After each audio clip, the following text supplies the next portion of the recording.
the White House, President Eisenhower signs the proclamation that makes Alaska's entry into the Union official, nearly 92 years after Lincoln's Secretary of State bought the territory from the Russian Tsar for $7 million. The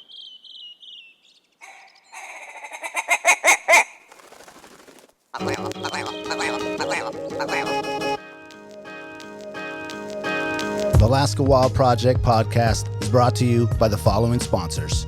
The Bait Shack, located on Ship Creek upstream of the bridge. Can't miss the bright red shack. They're the go-to fishing gear rental and guide service on Ship Creek. Tight lines and fish on. Come hook into the action with them. Hit them up at thebaitshackak.com. Lawn Pro AK, your year-round professional property maintenance company, providing services such as weekly lawn maintenance, driveway sweeping, snow and ice management, and tons more. Get your free estimate today at lawnproak.com. Anchortown Dogs, located at 4th Avenue across from the old 4th Avenue Theater. Look for the blue and gold umbrella. From reindeer dogs to bomb euros, they've got you covered. Anchortown Dogs, your local gourmet hot dog and sausage cart. Menegato's Accounting, locally owned and operated advisory and tax accounting solutions. Passion, experience, diligence. Learn more at menegatosaccounting.com. Double Shovel Cider Company, located off Arctic and 58th. Handcrafted Alaskan-made cider. They also have a tap room downtown on the corner of 5th and E. Check them out at doubleshovelcider.com. Serrano's Mexican Grill, 2 locations, one on Tudor, one on Northern Lights. The Northern Lights location has their new tequila bar. Check it out. Also see their daily specials at serranosmexicangrill.com. AKO Farms, located in Sitka, Alaska, built from the ground up with concentrates as their single motivation. Find their products such as their sugar wax, full spectrum diamond sauce carts, and more at the Treehouse AK and other dispensaries around the state. Ask your local bud tender about AKO. TheTreehouseAK.com, located at 341 Boniface Parkway. Your all-in-one cannabis and CBD store. Ask the bud tender what the strain of the day is to get your 10% off. The Treehouse, where the culture lives. Marijuana has intoxicating effects and may be habit-forming and addictive. Marijuana impairs concentration, coordination, and judgment. Do not operate a vehicle or machinery under the influence. There are health risks associated with consumption of marijuana. For the use of only by adults 21 and older. Keep out of the reach of children, and marijuana should not be used by women who are pregnant or breastfeeding. Tailored Restoration 24-hour emergency home services, helping Alaskans restore their dreams since 1972. Services include fire, water, mold, post-emergency cleaning, repair, and remodeling. Give them a call in Anchorage, Eagle River, Matsu, or Fairbanks. Hit them up at tailoredrestorationalaska.com.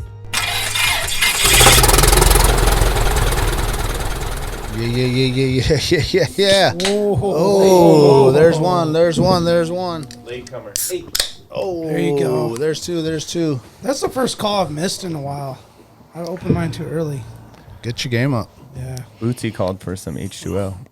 Yeah. That water twist. Yep. Yeah. That water. Well, welcome to episode 1020 of the Alaska Wild Project podcast. This one's titled The Fall Roundup. We will be discussing what the plans are for all of us in August and September. We can't go too much further than that because there's a lot to squeeze in August and September. If you thought that we were busy for June and July, just wait till you hear the August fall roundup here. Well, it's just getting started. Yeah, there's a ton. First of all, thank you to all the Patreon members. If you're not a Patreon member, you can go to patreon.com/Alaska Wild Project. $5 helps, $10 helps, any little bit helps, $1 helps. All this stuff costs money. We're trying to put out as much content as we can for everyone. That's a really good way to support, as well as AlaskaWildProject.com. We got the new Camo hats in. They're sick. They're coming out. They're selling like crazy. Bootsy. real good for the big boys with the tall heads. Real good for the big boys with the tall heads. Second button in is all good. You know, when we talk about that old man lingo? Yeah. 5-gallon gas can head. That's another one that's a old man thing. The old culture Yeah, word. if you got a Culture 5-gallon gas can head, you got a giant head. So some of the feedback we got on the previous hats were that they were for shallow heads or like less tall of a crown. Yes. And these ones are a bit They're perfect deeper. for me, though. Actually, those. Yeah. Well, that's the thing that you learn is like You can never make every. You got to mix it up. Yeah, you got to mix it up. everyone has a different hat. Everyone has a different head size. It's like, you know, we're just buying the stuff that are making the things that we really like, and hopefully it fits you. And if not, hit that Peloton. You know what I'm saying? That's it. That's what I gotta do. You know? I got the black one. I got the black hoodie. It feels amazing. It's a great quality. I put it on. I had a come to Jesus moment. You know, the reality of it is I gotta make a couple more rides before I can fit into it. But you know, it's feeling better in the last month. So I'm working towards it. I'm working towards it. Do you just hang it like in front of the Peloton? So you just look at the hoodie. I like go I'm full shirtless on the Peloton. It's just drip everywhere. That's all we do is drip, baby. It's like yoga studio in there. Oh, that's it. Turn the heat up in the area. I'll send you a video later. Just got the Mariah Carey just fucking going, dude. Hot Peloton. That's hilarious. We brought in the homie Josh Boots in today. Yes, sir. Thanks for coming. Oh man. Josh is actually going to be a part of a lot of these activities that we got coming on. He sure is, out man. in August and September. So we felt it was fitting to have him come in and give his little tips and knowledge on the things that we're doing. This won't be the first time you've done some of these trips. Yeah, several of them. This has kind of been an annual, like the caribou and some of the other ones. You've been wanting to go. I know the Golcana's coming up. That's one that you've been invited on several times, and Brandon as well. Yeah. Yep. Unfortunately, I'm gonna miss that one. I'm so bummed. Jack, But are you Jackson, full go on the Golcana? I guess I'm the lone wolf. Yeah, dude, it's gonna be so man. nice. Yeah. The weather's Dude. looking awesome. Is that this week? Yeah. Oh, that's this weekend, huh? Oh, dude, it's you yeah, leave it's a Thursday? whirlwind. Yep, we go down to Jerry's wedding tomorrow. damn, dude. Wake up and then go to the Golcana. Oh, wow. So, How Dude, you amazing got a is week, that? dude. I thought What I a had week. a busy week. it's all play now. So Yeah. And it's gonna be hot. Oh, really Bro, hot. you're like catching the summer, Just the best part. hottest weekend that we've Yeah. had. Probably will have Yeah. the 80 plus, and you're gonna be floating. I'm gonna get a tan. Get it. Lots Yeah. of vitamin Do D. you have to do sunblock? Because you're like a tan, like surfer white boy style, and you just seem like you tan, you don't burn. I But went to I'm the- thinking like you're at least an SPF 20 when it gets 20 to really 30. hot. Was you it know? like two weekends ago? Was like that first really like rainy Saturday, and so we brought the kids up to the lake, my dad and I, and then after that, I brought them. I wanted to go on a hike or something, but it was raining, so we went to the pool at Diamond Athletic Club. So I'm like teaching these, now they're 5-year-olds to swim. And this lady comes up to me and she's like, "Where did you go on vacation? You're so tan." I was like, "No, I play outside." Nice. She did not like that comment. So I, Because after you had to that, put your sunglasses on because her legs were so pasty. You're like, Just a mini flex on her. Like, yeah, play outside. I'm hoping that when I'm like 65, I don't regret it. But I just take that first burn, and then I just have this I'm with you olive on that, skin, dude. and then I don't put any sunblock on. It's probably the wrong decision, but Yeah. he's got that melanin. I don't know. Dude. I'll melanin? know. Melanin? That's a blessing because Am I I saying just that right? Yeah, melanin. Yeah, melanin. Yeah, it's like a that blessing. natural- I go from red to redder, so it's just, I had that method too. Like, I'm just gonna take the first burn and then it just keeps on going. Yeah, the first burn is like your base tan. Yeah. Yeah. I don't go full lobster. Yeah. Yeah, I got really burned out there on the 4th of July deal. Yeah, but then on Monday afternoon, I was like, "Oh, what's up, Colombian?" Yeah. Then you're tan. Yeah. Yeah, then you're Just 10. full brown, dude. Just looking like, how about Poppy though? Dude, Poppy just is dork. like- he's dork. Yo, Poppy's from Bogota, bro. Poppy's Does can tell now. he ever man. get any lighter than that? Because like, bro, he was when we were When he was here swimming. I for was 20 like, years, he was a little lighter than that. But now that he's Yeah. over there, bro, he was darker than the dock. I was Yeah. like, dang, Poppy. yeah, he got that good tan. Oh, He's that got permanent good tan, bro. Yeah, he's permatan. I'm really excited to rock some more bird dogs though, because it's been like 3 weeks since I've been able to put up here. It's kind of been a like Oh yeah. up and down summer with the Yeah. with the sun and the, I think- and the wind and the clouds and Yeah. the rain. I think waiting tomorrow for and the good Thursday days. is going to be money out in the sound, dude. I think we're I'm going to get looking that forward to hot that. day. Oh man. Oh, it's Yeah. bluebird right now out there. I Ooh. went opposite directions. So Jackie, how Yeah, was isn't it? that How was sting it the out there? nostrils, dude? Yeah, so two of my childhood friends came into town, so we had opportunity just today to get together. So we decided last night we'd go in the sound today. So it was bluebird here in Anchorage, go through the tunnel, and it is overcast and rainy, windy. Wind settled down a little bit. Played with some tides and looking at some structure under the water for some halibut. No luck on the drifts through the halibut. Got one nice little rockfish, but then we pulled into Main Bay, and I didn't. Close. I thought we were like a week too late for the reds in there.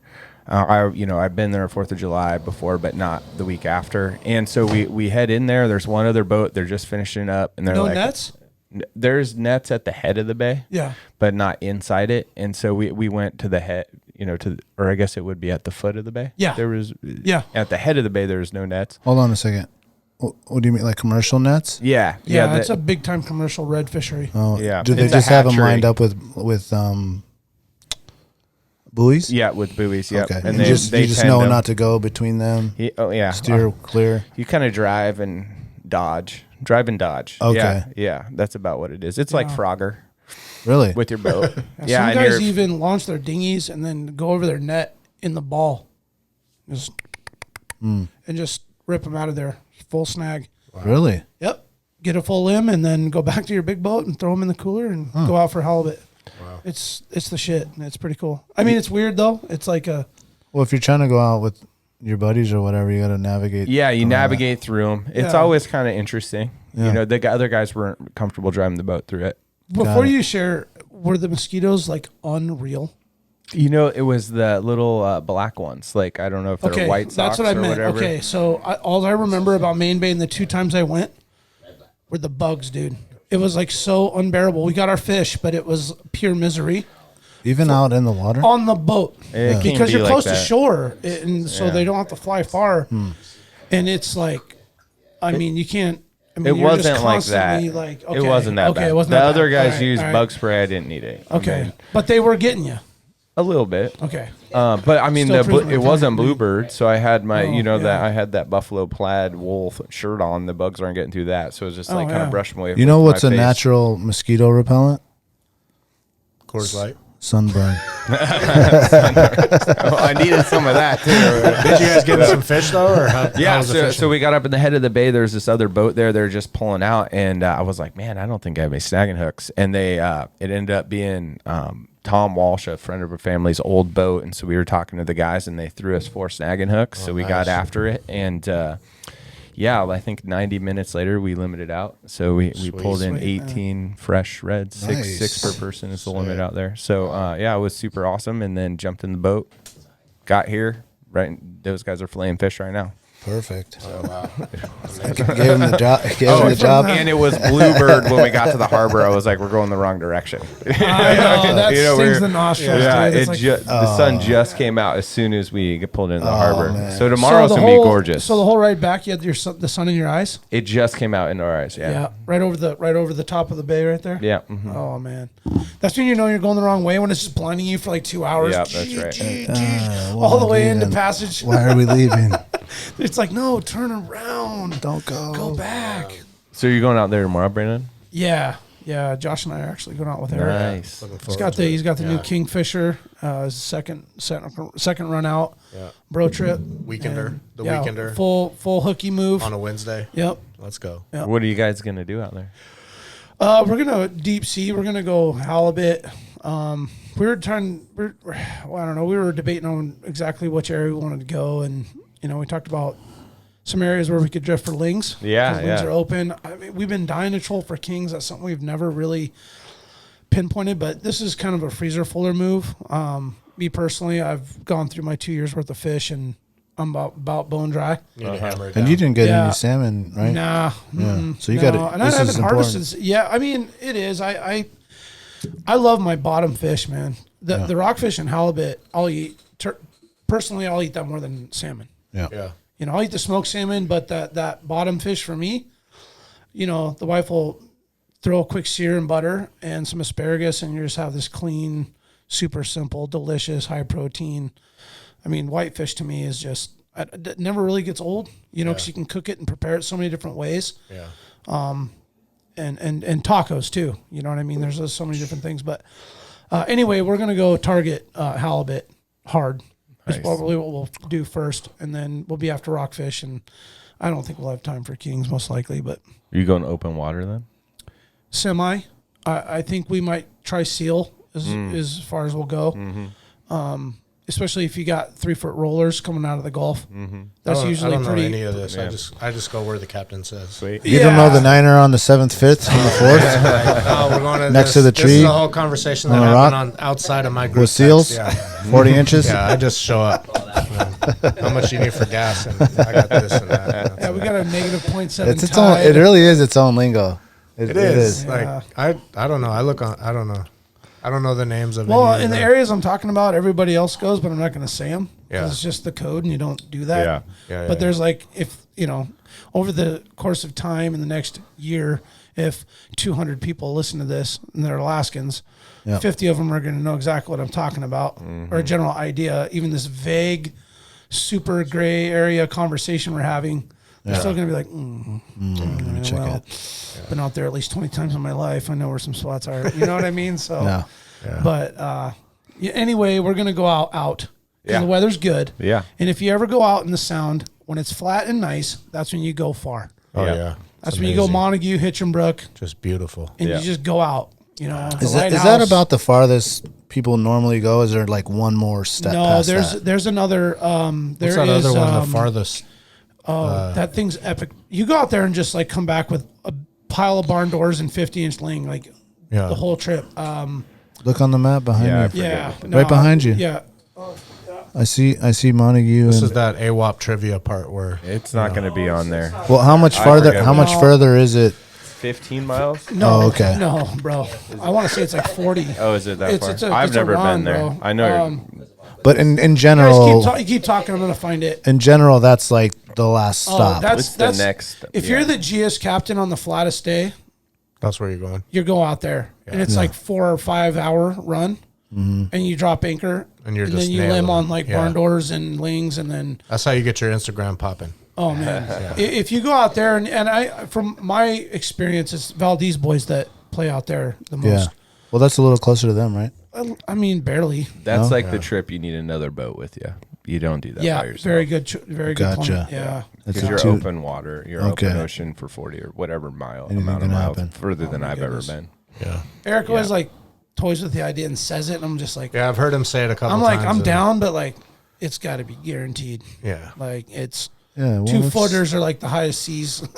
Yeah. It's dude. Well, even when it's bathtub in the Sound, you usually have 3 footers just outside Yep. of on the southern Just side of rolling Montague. open ocean. And it, Yeah. you're looking at the periods, so you're like, oh, it's 19-second periods in 3 footers. That's not real bad, And then you start seeing the 3 footers or 4 footers at You're referring 10 to the seconds. swell time, right, Jack? You're talking the about wave the length period. within Yeah, the length within the waves. yeah, the wavelength, yeah, the Got it. period in between them. Windy, Between Windy the tells you crests. all that too. The Windy app. Yeah, Windy's Yeah, good, off but buoys. the best is the buoys. Yeah, Oh, okay, you look at real-time buoy data. and that's on Windy No, that's on. buoys. It's like the NOAA site. for Oh, okay, buoys. the actual no. Okay, Yeah. got it. So you can pull up maps and it shows where all the buoys are, like Yeah. in the Gulf or wherever, and you can pull them up. And what's really cool is you can use like Windy and then kind of write down what Windy said yesterday, and then today look at what the buoys actually were, and then start looking at, okay, well, what's the best app? What's the best weather that's most accurately predicting what is occurring right now? The buoys is the most accurate. That's believe- what Well, that's actually what's happened. real time right I believe now. it's Got it. I believe it's Middleton Island. Yeah, that sounds right. Middleton. Middleton is right past, It's out, dude. like You could between probably- Hitchenbrook and. Is that on No, Google it's- Earth? You I- could I probably can't- draw a can't- line. I can't find it. I'm just gonna Here, type it in. I could do it on mine. Anyway, that's far. Yeah, long trip. I would love and if anybody out there has ever fished it or been part of it, there it is, right there, Oh, okay, guys. Middleton. Yeah, Yeah, that is quite a ways from. Okay, yeah. Let me just put some perspective on that. Wow. Okay, so look at Whittier- that shelf. Okay, hold on, guys. Listen. Whittier's right here, and that's out. Oh wow. Okay, to Zykoff, right there. Yeah. All right, that's from just Montague to there, dude. yeah, so that's Dude. like 6 hours. That's crazy. Yeah, it's a long way, man. Now, is there a safe harbor there? Like, obviously, you go and stay the I night. don't No, think no, so. That's like a one-dayer. Look at You're how not open from that there. is. There's nothing out there. Yeah, Yeah. that's open water. Or are you talking about on the island itself? Yeah. Like, can you Yeah, find a is there place like- that can you tuck in No. on the island? No. Dude, but look at that drop off. Look at that. Yeah. So that, I mean, The picture is like a broken Just an abyss. Yeah. a broken Yeah. boat on the islands. well, I mean, look at put Kodiak in perspective from Homer. I mean, you know, Homer, Kodiak. that's That's out there, dude. Yeah, that's crazy talk, dude. Yeah. Yeah. Now, Eric's got that 20-footer But on the still. nicest of nicest days. Like, I mean, It has to be like where it's like 3 days straight, guaranteed. Everything like, nice. Yeah, Yeah. yeah. But nothing's Yeah, that's guaranteed pretty out but there. nothing's guaranteed that far when just a little Yeah. thing wants to just some wind. Yeah. Just can like what we were talking about earlier, how you said you went out that day and then you had to tuck in and stay the night. Mm-hmm. Right? It was Just nice when happens you just left. like and that. Just like that. Yeah, yeah. So, That's pretty That's wild. the seas, man. That's the I'm seas. good off all Yeah. that. I like the way Montague looks. That's real close. Yeah, Okay. Montague. All right. And it's not close. And it's not even close. But I mean, comparatively to that, oh, that's a long So way. it's dude. so here it's 62.8 miles from Holy Hinchinbrook shit, bro. Strait or Hinchinbrook Passage Yes. to Middleton. 62. Another 62. That'd be for like the Valdez boy. So Coming out that of Valdez, another you come 2-hour out. boat ride. Yeah. Yeah. wow. But people do it. Yeah, guides. Liska's boat, you go out there all. You could Oh, go I out bet there. he could go out Oh there. yeah, he's probably That been thing's out like there. a 50-footer. He's gone out there. I'm sure. I'm sure. Oh yeah, he'd probably tell us all day. Yeah. But that's that next level. If you know, Yeah. Brandon, do you have the timer? I do. Yeah. Yeah, let's put that on the timer. So anyway, the goal of today was to kind of get through the fall roundup. We did the summer roundup before, have where it we on. detailed everything that was going on as far as in our lives and our adventures and our trips from June and July. And so now we want to kind of run through August, September, which is super, super, super packed. I guess I'll just go ahead and start with the trip that Brandon and myself and Josh will be going as well. Jack is more than welcome. He's been invited. I don't know if you have plans for that yet. But we will be on the Unit 13 Caribou Youth Hunt on Denali Highway. Your daughter, Kennedy, has the Yep. Caribou Hunt. Yep. The dates for that is August 1st to the 5th for the actual hunt. We are going to go the Friday before, which I believe is the 27th. 30th. The 30th? Okay. And we're doing a big family foray. We're bringing my parents, my brother, his family, his kids, my wife's mom, her husband, her sister. I mean, there's going to be like a ton of people out there, which is a really great time to go to the Denali Highway.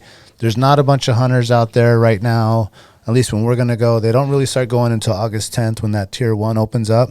So the Denali Highway is a beautiful place to go where it's not really a campground. You can pull off anywhere on the side of the road. You can have a fire there. You can have a beautiful view. You can see animals. You can bring your four-wheelers, your bikes, anything you want to do. There's a lot of fishing to be had on Lots that of river. grayling fishing. Lots of grayling fishing.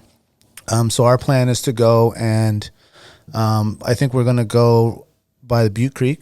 I think is that the plan? Yeah, that general area. That general area and start off there and then come back towards Cantwell where there's plenty of other trails. You know, there's a lot of trails out there. Some people know the name. Some people have been there. Some people want to be secretive about it. But either way, we'll be on the Denali Highway. Unit Anyone that's hunted there, they 13 know. is no secret, man. It's The no caribou secret. Are either there, and then you got to have this permit to even go there and do this. So it's So anyway, yeah. so we're going with our big family group, and the Bootses are coming, and there'll be a whole bunch of us. And on the day that the hunt opens on Sunday, which is the 1st, there'll probably be three groups, 3 dads, you know what I'm saying, with their kids, and go out there and then see if we can't get Kennedy or It's gonna be a caribou, blast. Oh, man. and then come back, and you know the empanadas will be fire. What time's a show and- at the fire? The fire. I'm sure there's a show at the fire, right? Oh yeah, there'll be a show at the there is fire. gonna That be a night. show. It probably Nice. starts at about 1:30 a.m. Yeah, about real one- late. Yeah, 1:30 Yeah. to 3 a.m.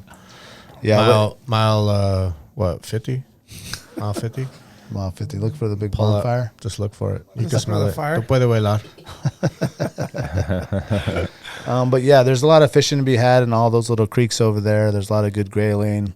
Those are the people that aren't going to go on the hunt are going to be walking around and looking for wildlife and fishing. And it's just so beautiful to be out there with barely anybody around. We were talking about on the previous show about getting away from people. Yeah. And this is just like one of those places where you could go. And no matter if there's still people, there's so many spots and there's So so much much space. space, you just feel like you're just totally disconnected Yep. from everybody. It's crazy too, like how many people you see in the actual camping area and on the road versus like when we went out and about. I mean, we didn't see anybody else the whole day when we were out there, and there's 100 trucks. The parking in lot's yeah, packed. awesome. Yeah, it's so crazy. It's just so vast out there that you can just there's that many people concentrated in the camping area, and then suddenly you're just by yourself out there. yeah.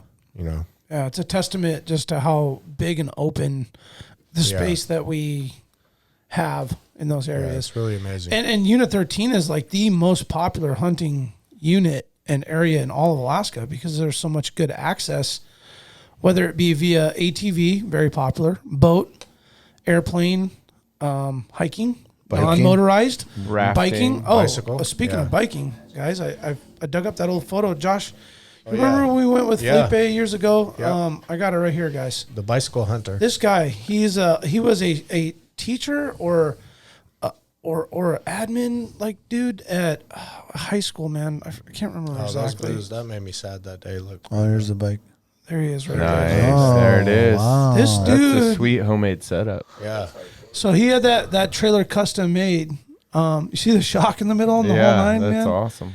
This guy was probably 60 years old. Yeah. dude, and he I think he did like a 20-mile round trip. Yeah, because we rode back on that road for a while. We drove the Was truck. that we Valdez drove, Mayan yeah. Road or? No, this is off the Denali Highway, just past the. The Sioux there. It's a Sioux. non-motorized trail. Yeah, the Valdez Mine Road. Oh, that's what it is. Yeah. Yeah. My bad. Yeah. It's gnarly, dude. Yeah, you Like, have that nasty climb. To mountain bike that is one thing. To mountain bike it with a trailer empty is one thing. Yeah. And then to mountain bike it with, I don't know, 100 pounds at least on that trailer. Like, Yeah. I mean, he was literally walking that across creeks. I mean, he wasn't riding the bike across a creek with that. He had to stand up and push. And Right. I mean, it was really astonishing when he came out and I'm like, Well, for people that Wow. can't see it, we're looking at someone with a mountain bike that has something like a chariot, like you would carry your kids in the back of your bike, but without that little dome piece, and he attached like a flat piece deck. of a flat deck on there where you could put several dry bags, a caribou rack, and strap things down. And he has a shock in the middle, in between the two wheels that he took off of, obviously. A chariot or one of those so a trailers. two-wheel trailer, custom welded to support roughly what are probably 18-inch rims on like a mountain bike tire tread, and then a framing that's going to hold the deck with the shock in the middle, all while connected gooseneck style to the shaft of the seat pole into the mountain bike frame. And then towed. There's a lot of aluminum in that. Like, Dude, that can't be light. Did I break it down good? Because I feel like That was pretty good. Is that bike the Trek bike? Where is that? Yeah, that's a Trek Yeah, full I mean suspension. the bike That's a nice wasn't bike. that Yeah, it's a crazy. good bike. Okay. It wasn't crazy like It's a good high tech bike. there, but 26-inch. Yeah. yeah, Yeah, it looks like a good bike. it's pretty incredible. I mean, it was just I had to give this dude kudos because we had an adventure of our own that weekend, taking the jet boat up into some real skinny, sketchy waters. Oh yeah. But You in the did it. caribou. You killed it though for being the amount of experience you had on the boat at the time and Yeah, only going had it for a somewhere season. new and being able to read. I mean, that river is just crazy to try to read. There's so many channels. And Oh, just- yeah. I'll tell you man. what, that It's not easy.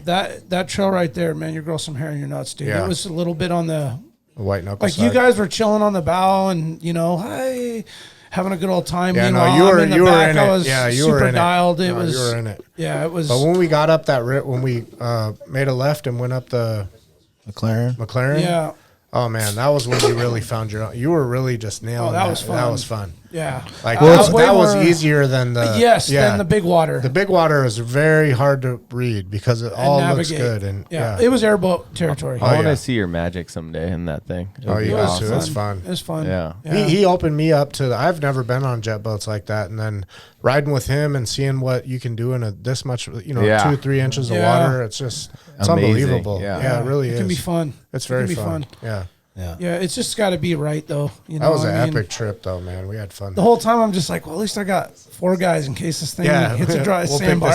we'll get this thing up out of here.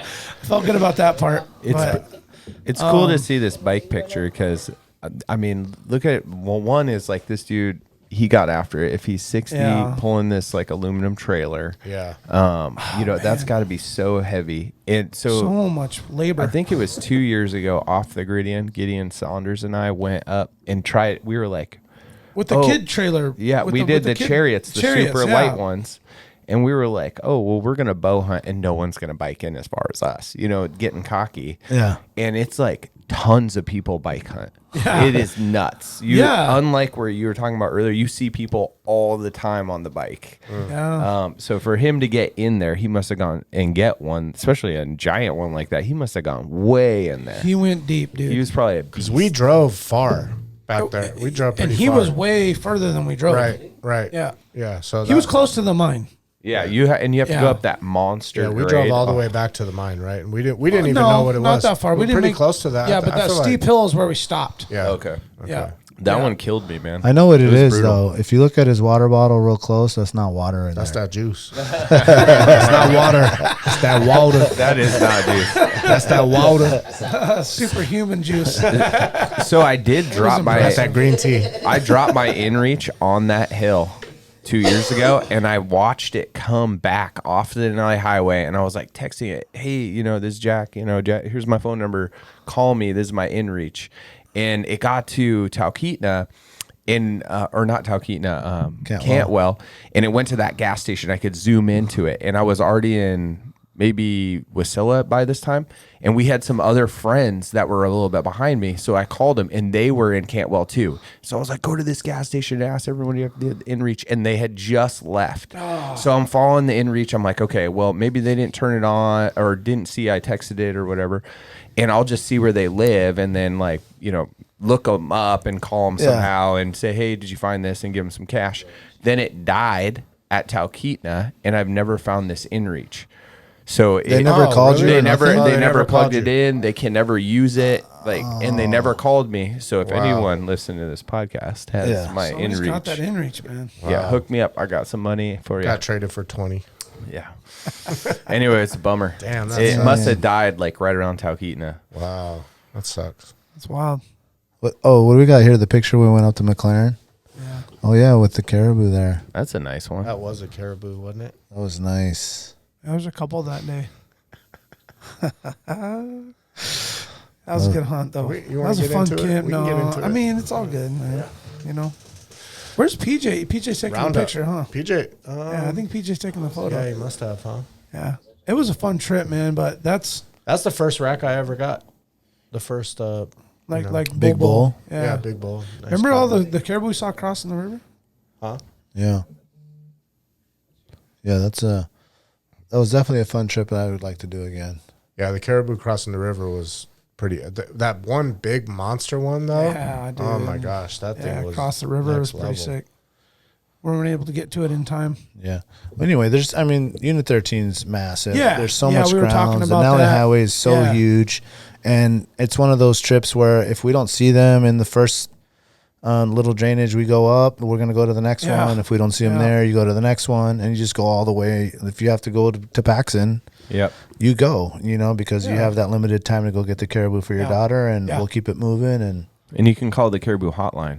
Yes. And find out where the herd is and go to there. Yep. Yeah, and that's the move. I always, I feel like the info there is pretty vague. I mean, it's pretty. I'd tell you, though, the info they big. gave me on the last round for the youth hunt. Well, you called directly and talked to I talked to this really nice yeah. lady, man. But I mean, the caribou hotline, as far as the. No, I called and actually info. got a person. Yeah, you spoke talked. to a person, but yeah. I'm saying that, like, we've called the hotline, right? And the info is like, from Eureka to. To their credit, when a lot of times when you call there, early, they're spread out, so they're they are here, they are there. Good point. But if you want to know the number, it's 267-2304. Yeah, that's the Nalchina hotline. They will can tell you the Google Unit 13. it and it'll pop up on Google. Right? Yeah, but if you're right now and people are getting ready to go on the hunt and they're like, man, I never heard of the hotline. Yeah, it's 267-2304. Yeah, area code 907-267-2304, and they tell you like, hey, we met the bull limit. You can only shoot a cow or whatever, or how many have been got, where they're getting them, and they try to update it weekly and be like, hey, there's concentrations in this area, in this drainage, in this river.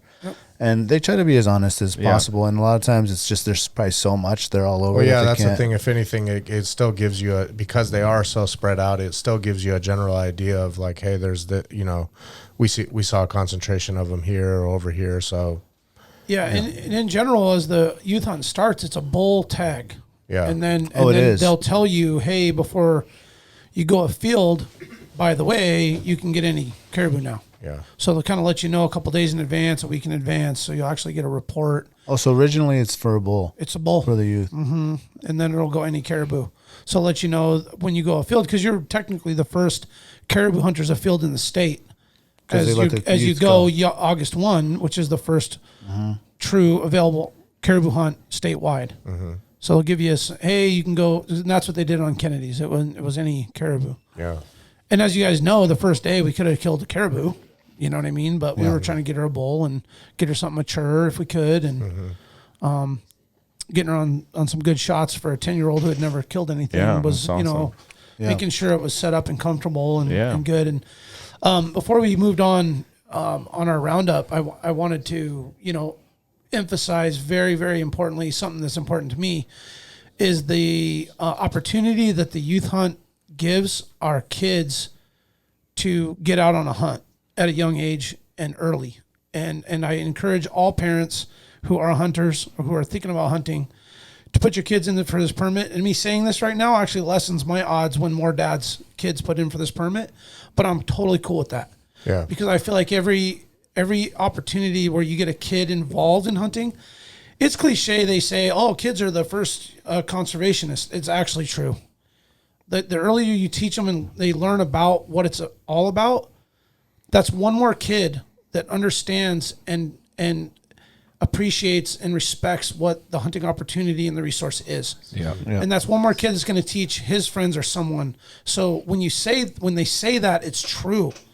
They learn from an early age. They get what it's all about, and they pass it along. And that's really going to be the best way to promote within. And so that's why I really, really encourage when you're, Mateo's there.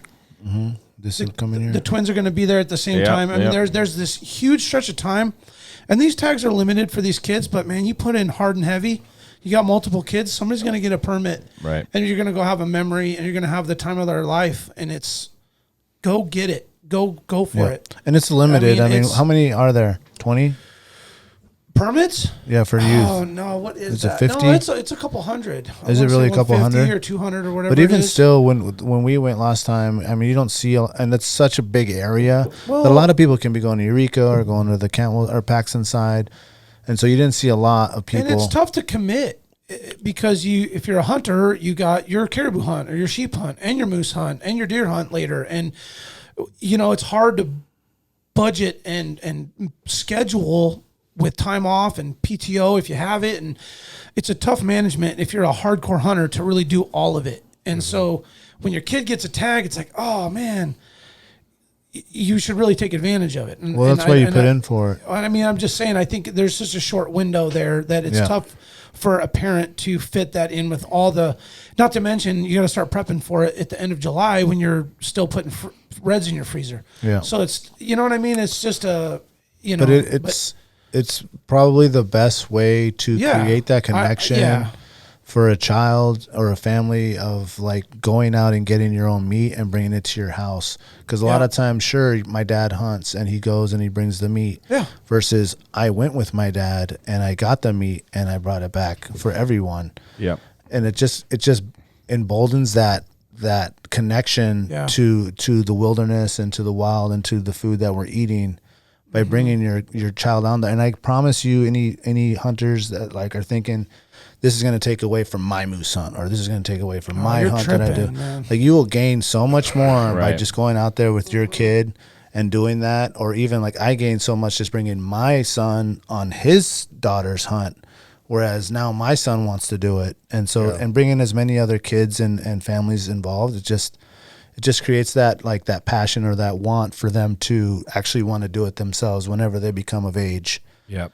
Another question about that is, when does youth hunt end? 15? 10 to 17, I think. 17 is the age? Yeah, yeah, age 10 to age 17 of those youth hunts. Well, being as a dad too, like, you know, my kids were older when we started, and, you know, when we started hunting, you know, my kid, basically I kind of missed that window with my kids. I had a daughter that wanted to do it, but I was trying to figure it out and learning how to do it with these guys. And so when my daughter expressed interest into it, I had just got into it. So I did take her and my son on a trip with Daniel and Cisco, and we were able to take 2 caribou on the trip. We had an amazing trip, but then after that, you know, the follow through just never really happened on pulling the trigger on a kid hunt or on the child hunt. And then when I went with you guys last year and saw how it was, it's just, that is really the time to hone it in and make the connection with your kid and just be able to take them out there and get them involved in it. And then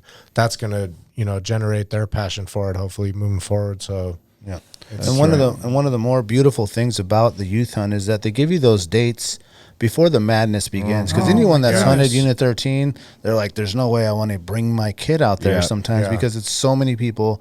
It's so crazy. It's like bombs over Baghdad sometimes in certain areas on that opening day. Yeah. Whereas you go out there on the youth and it's the 1st through the 5th and there's like nobody there. Right. Yeah, the caribou are in their natural state, meandering about. They're herded. They're bedded. They're just chilling. There you see bears running around. You see big velveted moose laying all over the place. I mean, it's really cool and that's everywhere out there. I talked to a half a dozen dads through hockey and some other, you know, social gatherings where I ran into other parents that were like, oh, my kid got it. And I was like, wow, this must have been the year. And they were like, I went here, I went there, we flew in, we boated, we rode all the way to, and I was like, every kid got a caribou everywhere. And I was like, damn, man, like all these parents and kids had this really cool experience together. Yeah, just how cool is that as a kid? Dude. You know, you flew in somewhere to some place. Yeah, if that's your first experience. Or like, remember the little boy and his dad and his grandpa in the badass Can-Am, and they pulled up and he just had the big double shovel. Yeah. He's just back there cheesing like just his first caribou. It was like, we were high-fiving him, and he got the attaboy all the way out. I mean, you can imagine how, like, that's awesome. big you remember his that head forever? Man. The kid with the dad, with the grandpa. Yeah, I mean, it was just 3 generations. The gens. Full. Yeah, I mean, it was a beautiful thing to see, and we just ran into him on the trail. Yeah. And it was cool. But, I mean, I wanted to say one more thing that was cool, like, adding on to it. The experience was, like, you know, we did the stock together. You remember that? Yeah. Like the kids got to do the full belly crawl and get behind Kennedy. She pulls the trigger. They see the animal's life get taken in front of them. All that intensity that happens there, and then the high, and then the crash that happens. You know, everybody knows when they took an animal's life for the first time, it's, oh man, awesome, and then it's like, oh shit, I kind of feel bad.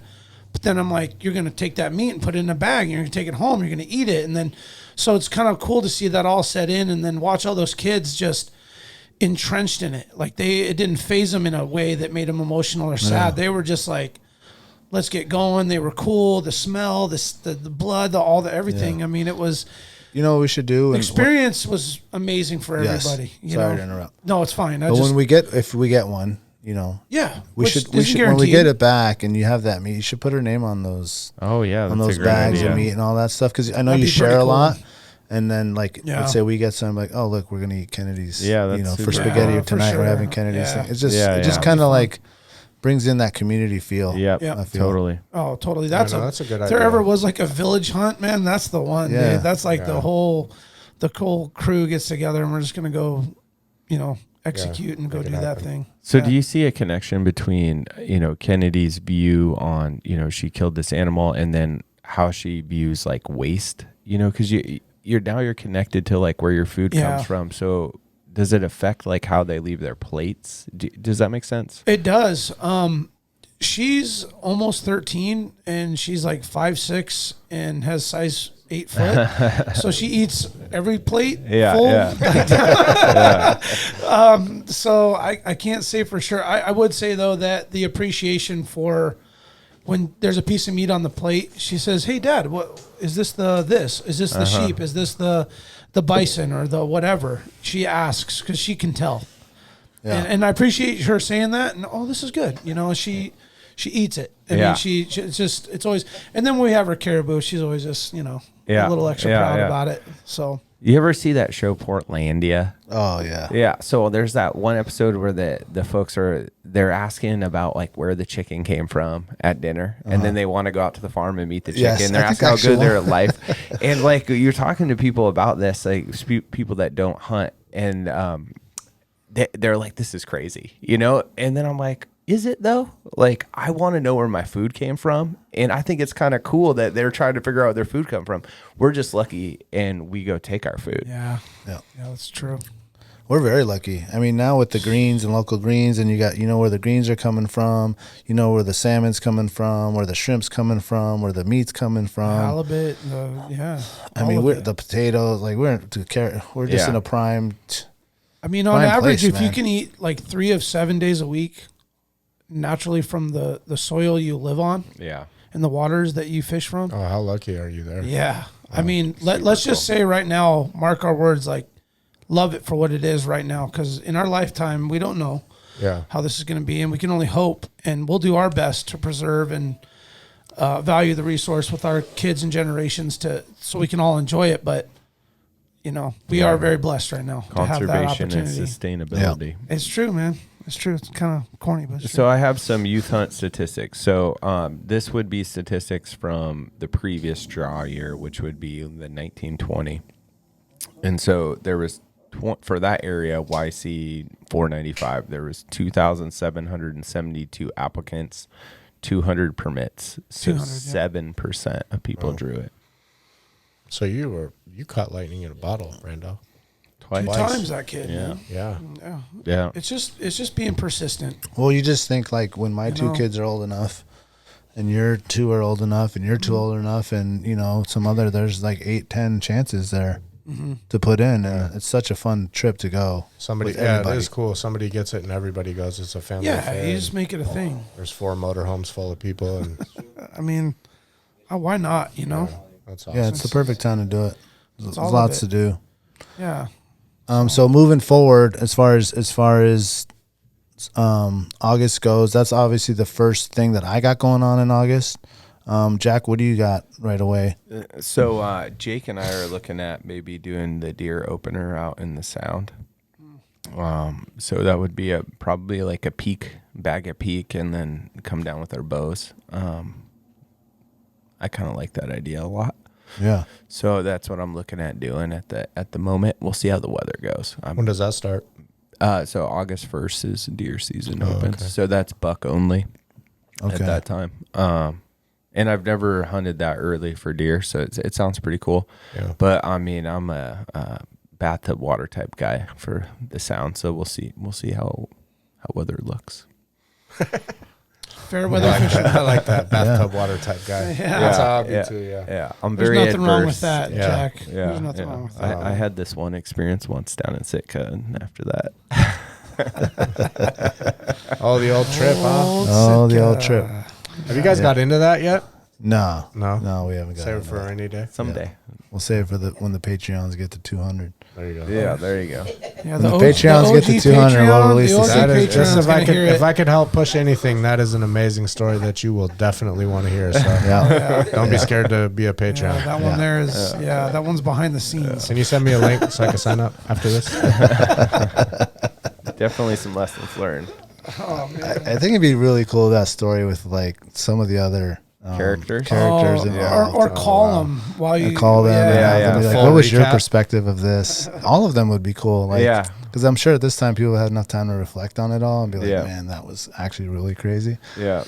I agree, man. Is there any video footage? Because I've heard of this story, but I definitely there's some good pictures, but they don't do the justice. No video footage of this. No, there's not much footage. You're in full survival mode. I wish that. I just wanted to see what this cabin was like. After all that, when you got back to like the cabin and you're in the cabin and everything was going down. Yeah. Well, we got some pictures of the cabin and some pictures of like the ride back and in. Yep. We got all the nice times. Yeah. It's so funny to me that Jack was there too, of all people. Yeah, man. Yeah, I don't know how many times I looked at Daniel and I was like, what? But anyway, Patreon, and I'm like, Patreon I don't know. 200. We don't Patreon 200, right? Patreon. Hey, listen, we get to 200 patrons, we will go. definitely put that out, and There we go. it will Yeah. be worth every penny. Yeah, rest I of think our first Patreon guy actually heard that story because I told him that in Mike Gasco and Kodiak. Okay. Yeah, so, So one he was of like, the wink, wink. Oh, yeah, I know about that. yeah. That's great. Oh, man. So to continue forward, okay, so you're gonna do that I in think the first so. week of I think August. so. Your trip sounds awesome though. If we don't have weather in the sound, that would be. You a guys fun should come, trip man. to Yeah, tag along. Jake could land right there, dude. Oh, right, yeah. We're Oh, literally that'd be- camping right that'd be next to the sick. airstrip. Oh, you are? Yeah. Oh, It is nice. an Perfect. airstrip, bro. Yeah, you guys Yeah. say fly Yeah, in I right know where there. you're going. Yeah, That'd be awesome. yeah, that pretty would be cool. fun. So after that, Jack and I have the sheep hunt that we're supposed to do, and I believe the goal is to leave on the 8th, Yeah. get in there early, do a little week of that, and hopefully become successful with that. Super excited for that. I think you're definitely more prepared physically than I am. I feel like I don't get enough time in the mountains in the summer to be as prepared as you. I don't think anyone. Do you feel like you're ready 100%? I think that this year I bagged a lot of peaks. I think out of the last like 5 years, this is the year that I'm best suited for. The year that Dad and I drew Toke Management, I was in really good shape that year too. And but this year I feel good. But I mean they're like 9, 10 o'clock at night. Run up the mountain as fast as I can. Come down. Bears are on the trail. No one else is there. Trying to fit them in. And I really, I'm not doing it for sheep. I'm doing it for stress. Yeah, and that's it. But but the byproduct is I'm going to be in better getting sheep's Yeah. shape. But yeah, you're right. Like no one's ready to go pack a 70-pound pack. I'm packing around 15 pounds, like 2 full water bottles and some shit. You know. Yeah, some snackums. Yeah. I'm excited for that. I'm very excited for that. I know that you have a pretty epic thing that you're doing right around the time that we would be going sheep hunting. You want to talk a little bit about what you guys are doing? After, yeah. One of my hunting partners is lucky enough to draw a tag that is allowing us to go in for a moose early season, and so based on that, we're able to schedule kind of a sheep combo hunt included in that. And so In the same moose area. yeah. And the idea is that, we'll go out and set up base camp somewhere in an area where, we would think it'd be concentrated with moose and then be able to go hike up into the alpine and beyond for some sheep. But I don't know what to expect as far as distance and depth and how far, any of that. I just am pretty much prepared to. Would you say the main goal is to find the sheep or to help your cousin with the moose? For me personally, it is really both. Phil and I we have that boat together, and so we're a team. So when one of us gets something where we're going to use the boat to get to it, the agreement is we're going to go together. That's not the rule. That's just the thing. That's the code. That's what we do. Mm-hmm. So I'm excited for that opportunity, but it just happens to be in what I think is some sheep country. So I'm thinking there's some benefit in terms of some research and development. Yeah. So if Probably you're more than anything. If you're up in sheep country and he downs a moose, is he going to need your help, you think? Or Yeah, man, that's so I'm really working on my little bro to come along on the hunt and kind of be that moral support. Okay. So it'd be nice to have him stay together as a team, and then me and Eric bounce off and go crawling on in the mountains, which both of us haven't been training. Truth be told, You've traded as much as I have. Man, Zero? I'm usually a lot better in the summers in Alaska. I ride my mountain bike a lot. I like to run in the mornings. I'm usually active 2 or 3 days a week. This summer, I've struggled to make that time, commit that time. You stay up until midnight, 1 o'clock in the morning. It's hard to get up at 6 and go run or ride or whatever, and then getting off work at normal time of the night and having family obligations. I just failed to make the time, and I'm cool with admitting that as much as I like to be doing on Instagram full wilderness athlete dragging bags up and down the mountain and training to hunt and hunt to live and live to hunt. You know, I mean, I am all that, but in reality, this year just got the best of me as far as just being a dad and that whole life thing. And so that being the case, I'm not quite physically as where I'd like to be. However, one thing I know for sure is if I pace myself for the first 3 days, usually by day 4 or 5, I'll keep up with you or pass you all day long. Okay. So you give me 3 days to get in mountain shape, and it's just no joke. Either I train and I'm in shape, or I'm slacking and I go in out of shape. In 3 days, let's do this. Is that physical or mental?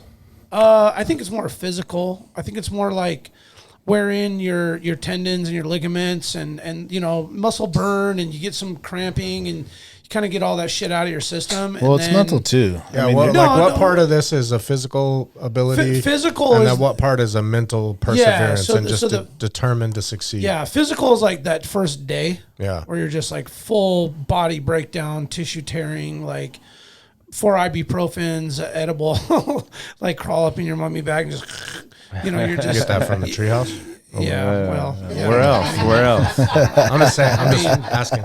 Yeah, I think it definitely comes from there. But regardless, you just got that day, and then day 2, you get out on the trail, and you feel all your tears kind of like re-tear. Yeah. And then that's where the mental kicks in, and you push.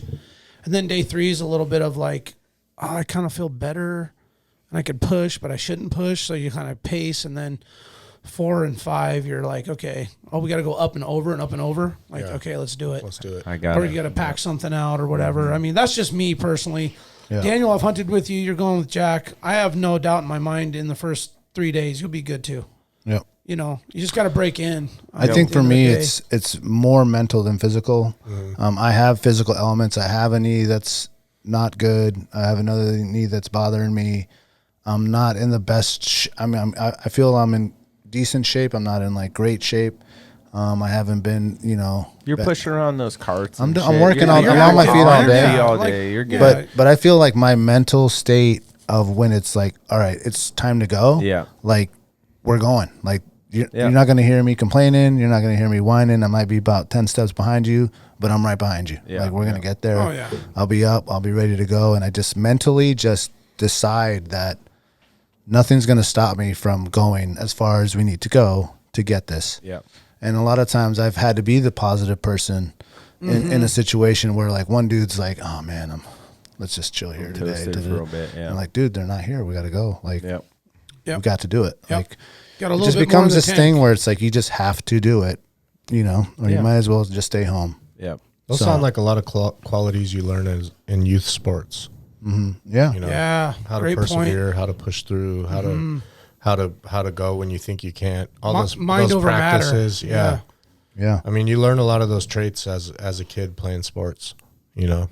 Absolutely. Yeah, I was pretty fortunate getting the bonds that my dad and I had growing up were sheep hunting and fly fishing. So when we were doing youth sports, I didn't play football and stuff because we were sheep hunting. Yeah. I'd play baseball and some other sports like that. But I remember the days on the mountain being encouraged and then taking it slow early in the trip. Making sure you did a few, go up flat top or whatever a couple times, but make sure you take your time during the day or those first couple days, lots of spotting, lots of start early, take 15-minute breaks often. Don't try to build up huge mileage with heavy packs at the beginning, and then you get up to your base camp or your spike camp, wherever, and then you can start hunting hard, but take that time getting in was important. And then all the mental games that you learn, the counting, I don't know what you guys do, but when I was step counting when you're climbing. That's I do that. Yeah. And so step counting, and then I go to random numbers each time. So who knows what it is, and I reset. But those things that my dad instilled in me, it helped me to this day, and I still use all those things. That's a foundation. That's a crazy thing that maybe we never discussed, but everyone does it in their own way. Where I do the same thing where I'm like, I'm going to do 10 and then I'm going to stop. Or what I've also done is where I'll look at a spot and I'll be like, I'm going to go to right there. Yeah. I'm going to go until I get there and I'm going to stop. Yeah.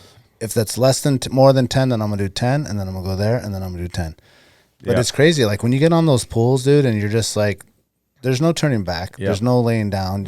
You just have to go. There's no taking up a this break thing. or sitting down. And it's crazy how your mind is like, okay. That's crazy. It works like that on everything. Like on the Peloton, I do the Peloton. If I put it on for an hour, it's much harder to get through. But if I do 3 20-minutes, or if I do a 30, a 15, a 10-minute, and then a cool down, it's like, damn, you just did four or 5 rides, but you did an hour and you didn't even notice it.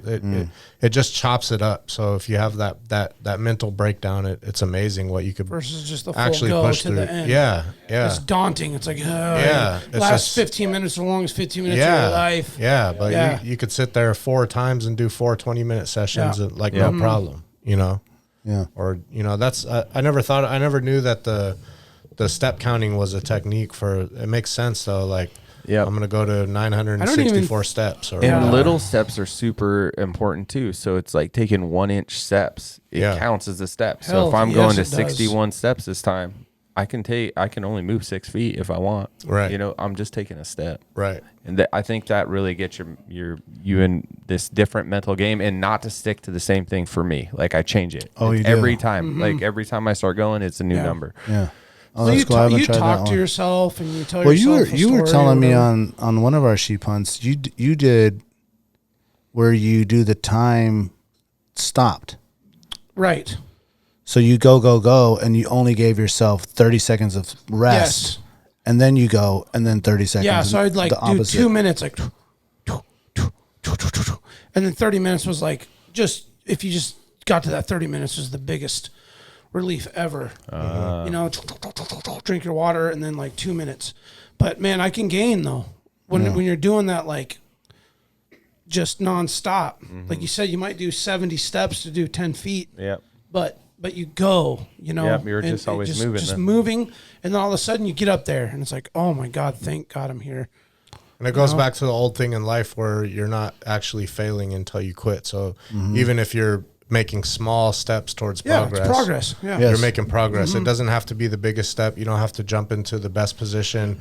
You can slowly, slowly elevate to where you want to be. Get to the top. One step at a time. I tell myself all the time in my mind, just slow down. Just Yeah. don't stop. Just slow down. Yeah. And that very much goes with going down. Okay, going down sometimes is harder. That's like an unspoken part of it, right? Like, because that seems pretty scary. Oh, going down is really, it's a Super whole nother dangerous. strenuous, ailment it can put on your body between your knees and your lower back and the way it digs in your heels and just different stuff when you're going downhill. And then you're kind of like going downhill, so you'll even get kind of, I find it's easier to get more lackadaisical. Yeah, you're more and lose confident. focus when Yeah. you're going down versus going up, where you're just like concentrating on every single inch, versus going down, you can kind of get on some shale and just like, then you hit some wet grass and you're like, oh shit, all your senses are like, It could back go bad up and quick. Right yeah, there. and then all of a sudden, or you do this weird like tweak on your knee and you're just like, oh shit, that like, okay, and then you just slow everything down. Now Yeah. you're crawling again, and it's like, it's a whole nother mental game. When really you should be more cautious because you're more tired. You're hopefully more heavier. You see the and bottom, You're moving you know, faster. yep. You're moving faster. Oh, dude, all of it. There's a lot more room for error there. Whereas when you're going up, everything is a lot more calculated, Controlled. You're lighter. You're in a better position to be successful. And that coming down Yeah, seems like it as could we be kinda probably crazy. experienced, like I like to lead going up, but on the way down, I'm the last one Oh, down. way back. Way down. Yeah. I just watch. Yeah. I watch which way you go. I watch where he goes, and I'm like, okay, Yeah. which one's gonna work Yeah. better for me? I'm in zero hurry. Yeah, and I kind of get in a mode where I can just start being like, or I can start getting in a rhythm at the end where I can almost like, Almost like you're skiing down there. not running, but I'm just Yeah.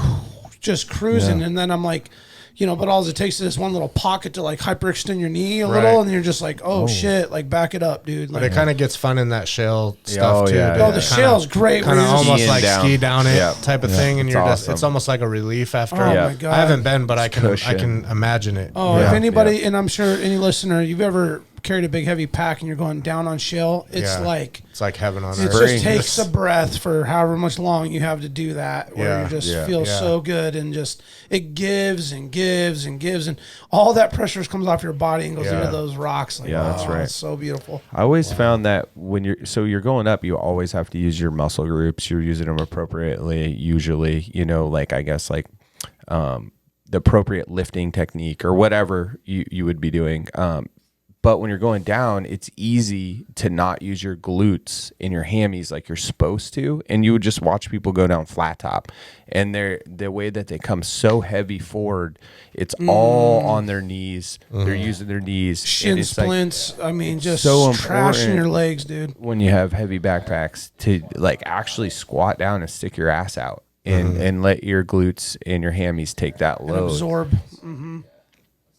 Well, that makes sense. Because it puts so much pressure on the front of your knees, dude. It's crazy, dude. Burns. Yeah, it's burns. Big time, big time. Well, let's give a quick shout out real quick. We're about an hour in here. I want to give a shout out to the Treehouse AK, your one-stop dispensary located at 341 Boniface Parkway. Be sure to ask the bud tender, Chris, whoever's up there, about their deal of the day, because honestly, there's always something good on deck. And guys, listen, this is where the culture lives. At the Treehouse, their dedication to servicing consumers has been developed through a lifetime of involvement in the cannabis culture. They're committed to providing the highest quality products at whatever value your budget affords, while always maintaining the deep-rooted principles that have carried them this far. Their focus is on relationships over transactions, and you can always depend on them to treat you with the respect you deserve. Hit them up at thetreehouseak.com. Remember, you must be 21 years and old to enter the store, and congratulations to you guys. 1 year anniversary, by the time people hear this, was Saturday. Yeah, Saturday. Oh, was it really? July Coming out this 17th. Saturday. Yeah, coming out. Dude. Yeah, thank you. But people listening, Wow, it was this past Saturday. Okay. Yeah, it's been a great year. Crack that window, please. It's getting kind of hot in here. Yeah. 1 year in. Congratulations, 1 year Josh. Wow. You guys gonna have some sort of party or what's going on? We're having a big customer appreciation sale, so we're discounting everything 20% off for the day, and just giving back to the people, and then we're giving out a free ticket to come get a meal at Anchortown Dogs, so redeemable for up to 7 days. Nice. So Yep. So if you have that ticket in hand and you're listening, come on down. Yeah. To either location there on 4th or 7th and come does that get your include dog. the gyro too, or just anything? You get the whole meal, anything. gyro Full or meal. hot dog, chips, There we drink, go. the whole deal. There we go. Come get it. Stickers, everything. Yeah, pickles included. Pickles, Nice. everything. Well, we'll give a shout out to Serrano's as well. Since 2008, Serrano's is Anchorage's own new generation of old casino. Their menu showcases the passion and love of their rich heritage and unique family recipes that have been passed down through generations. Serrano's goal is to embrace and display traditional flavors using the best ingredients that are available and focusing on making everything from scratch daily. They have 2 locations. One's on Tudor, one's on Northern Lights. The Northern Lights has the new tequila bar. Check them out at serranosmexicangrill.com. Yeah, nice, man. I'm still trying to get over there and do the AWP dinner night, man. What are we doing on that? Yeah, we need to go. We Yeah. just had a family dinner over there last week. Man, did you really? Yeah, those shrimp tacos, shrimp street tacos are incredible. Do they keep them whole? Or they chop them up? No, they keep them whole. Yeah, they're good. Oh, yeah, so you got to have- get at least 3 of them. Oh, okay. Yeah. That's how you. Yeah. Mm-hmm. Yeah, I've been waiting to get the crew together and go get that done. Yeah, it'd be awesome. I mean, imagine they have a mean carne asada. Oh yeah, You know. they do. Yeah. Yep. Carne asada. Everything. They got quesadillas too. Quesadillas are delicious. They have a lot of daily specials that are really good that I Sorry, like to Brando. hit up, but I can't really. Have you been? No. Have you been to Toronto's? No. Oh yeah, Serrano's. Yeah, quite a few times. Have Yeah, you really? sorry. Yeah. Yeah. The Serrano is great. Mm-hmm. Their new outdoor deck is bomb too. Yeah. All right, we'll move on to Tailored Restoration, your 24-hour emergency home services, helping Alaskans restore their dreams since 1972. Services include fire, water, mold, post-emergency cleaning, repair, and remodeling, including burst pipes, overflowing toilets, downed trees, fires, pet accidents, and vandalism. Tailored has an emergency response number with trained professionals available to help you anytime, day or night. Give them a call in Anchorage at 344-1239. It's their main number. They'll get you connected with any of their markets there between Wasilla and Fairbanks. Hit them up at tailoredrestorationalaska.com. Yeah. I wonder if Trent's going. I'm sure he is going on a sheep hunt. Yeah, I mean, you kind of keep up with him or stay in touch. Did Yeah, he he's draw been. tags? No, I don't know. He's been He got the goat in pretty the spring, go. right? Yeah, he's been pretty go all summer. Yeah. It's like tough to get a hold of this guy when he's on the full mission here to get going.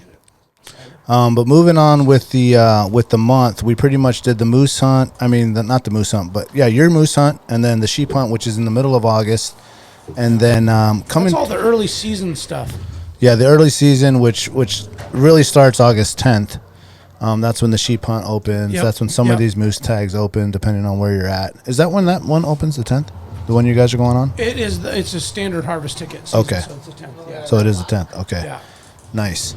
The other one that is I am extremely excited about is our moose float hunt that I am highly excited about. It is we will be repeating the same creek that we did before, my brother and myself. This time we will be bringing along the homie Josh and one other guy to be determined. Cisco's got his hat in the mix. Yeah, what's his delay? Like, why isn't he just it's a fully work committed? thing. It's a work thing. I might have to call him. I'll give him a call. Yeah, I'm gonna have to twist his arm a little bit. Yeah, he's kind of a tough one to crack sometimes when it comes to like. No, I don't think it's. He wants to go. He wants to I'm go. sure It's he not does. him. It's Yeah, it's his yeah. work getting off. They're like not letting anybody know until August what the plan is, They and probably so got a that bunch kind of of dudes that hunt. exactly. in his And, team, and yeah. he's not the oldest guy in the shop, Yeah. so those guys get priority in that deal. But he wants to come, and then that moose float hunt is a combination caribou registration tag / moose hunt. So we plan to go up into that area on the 27th and do a full 10. I think we have 10 to 12 days slotted for that. Yeah. The 27th to the 6th. That's gonna be epic. That is a very, very long, over 100-mile float trip. Epic. How many epic pairs country. of boxers should I bring? Yeah, let's get into that, actually. I'm going on these moose hunts. I mean, the cool thing is that you can bring as much stuff as you really want. We got 2 big 14-foot rafts, and that just, lets you load up as much stuff as you want. So the way we're going to do it on the rafts is we will have probably 4 of those big 120, 125 Yetis, where probably 2 will be full of beer. Ready to pack meat on the way out. Yeah, and the other 2 will be full of food and ice. Yeah. So I come to the hunting time. You asked a question about how many underwear. That's actually a really good question. We haven't put on our website yet the gear list, but once we already combine, I'm going to do a sheep hunt list. I'm going to do a moose list on the gear that I'm taking, and we're going to put it on our website.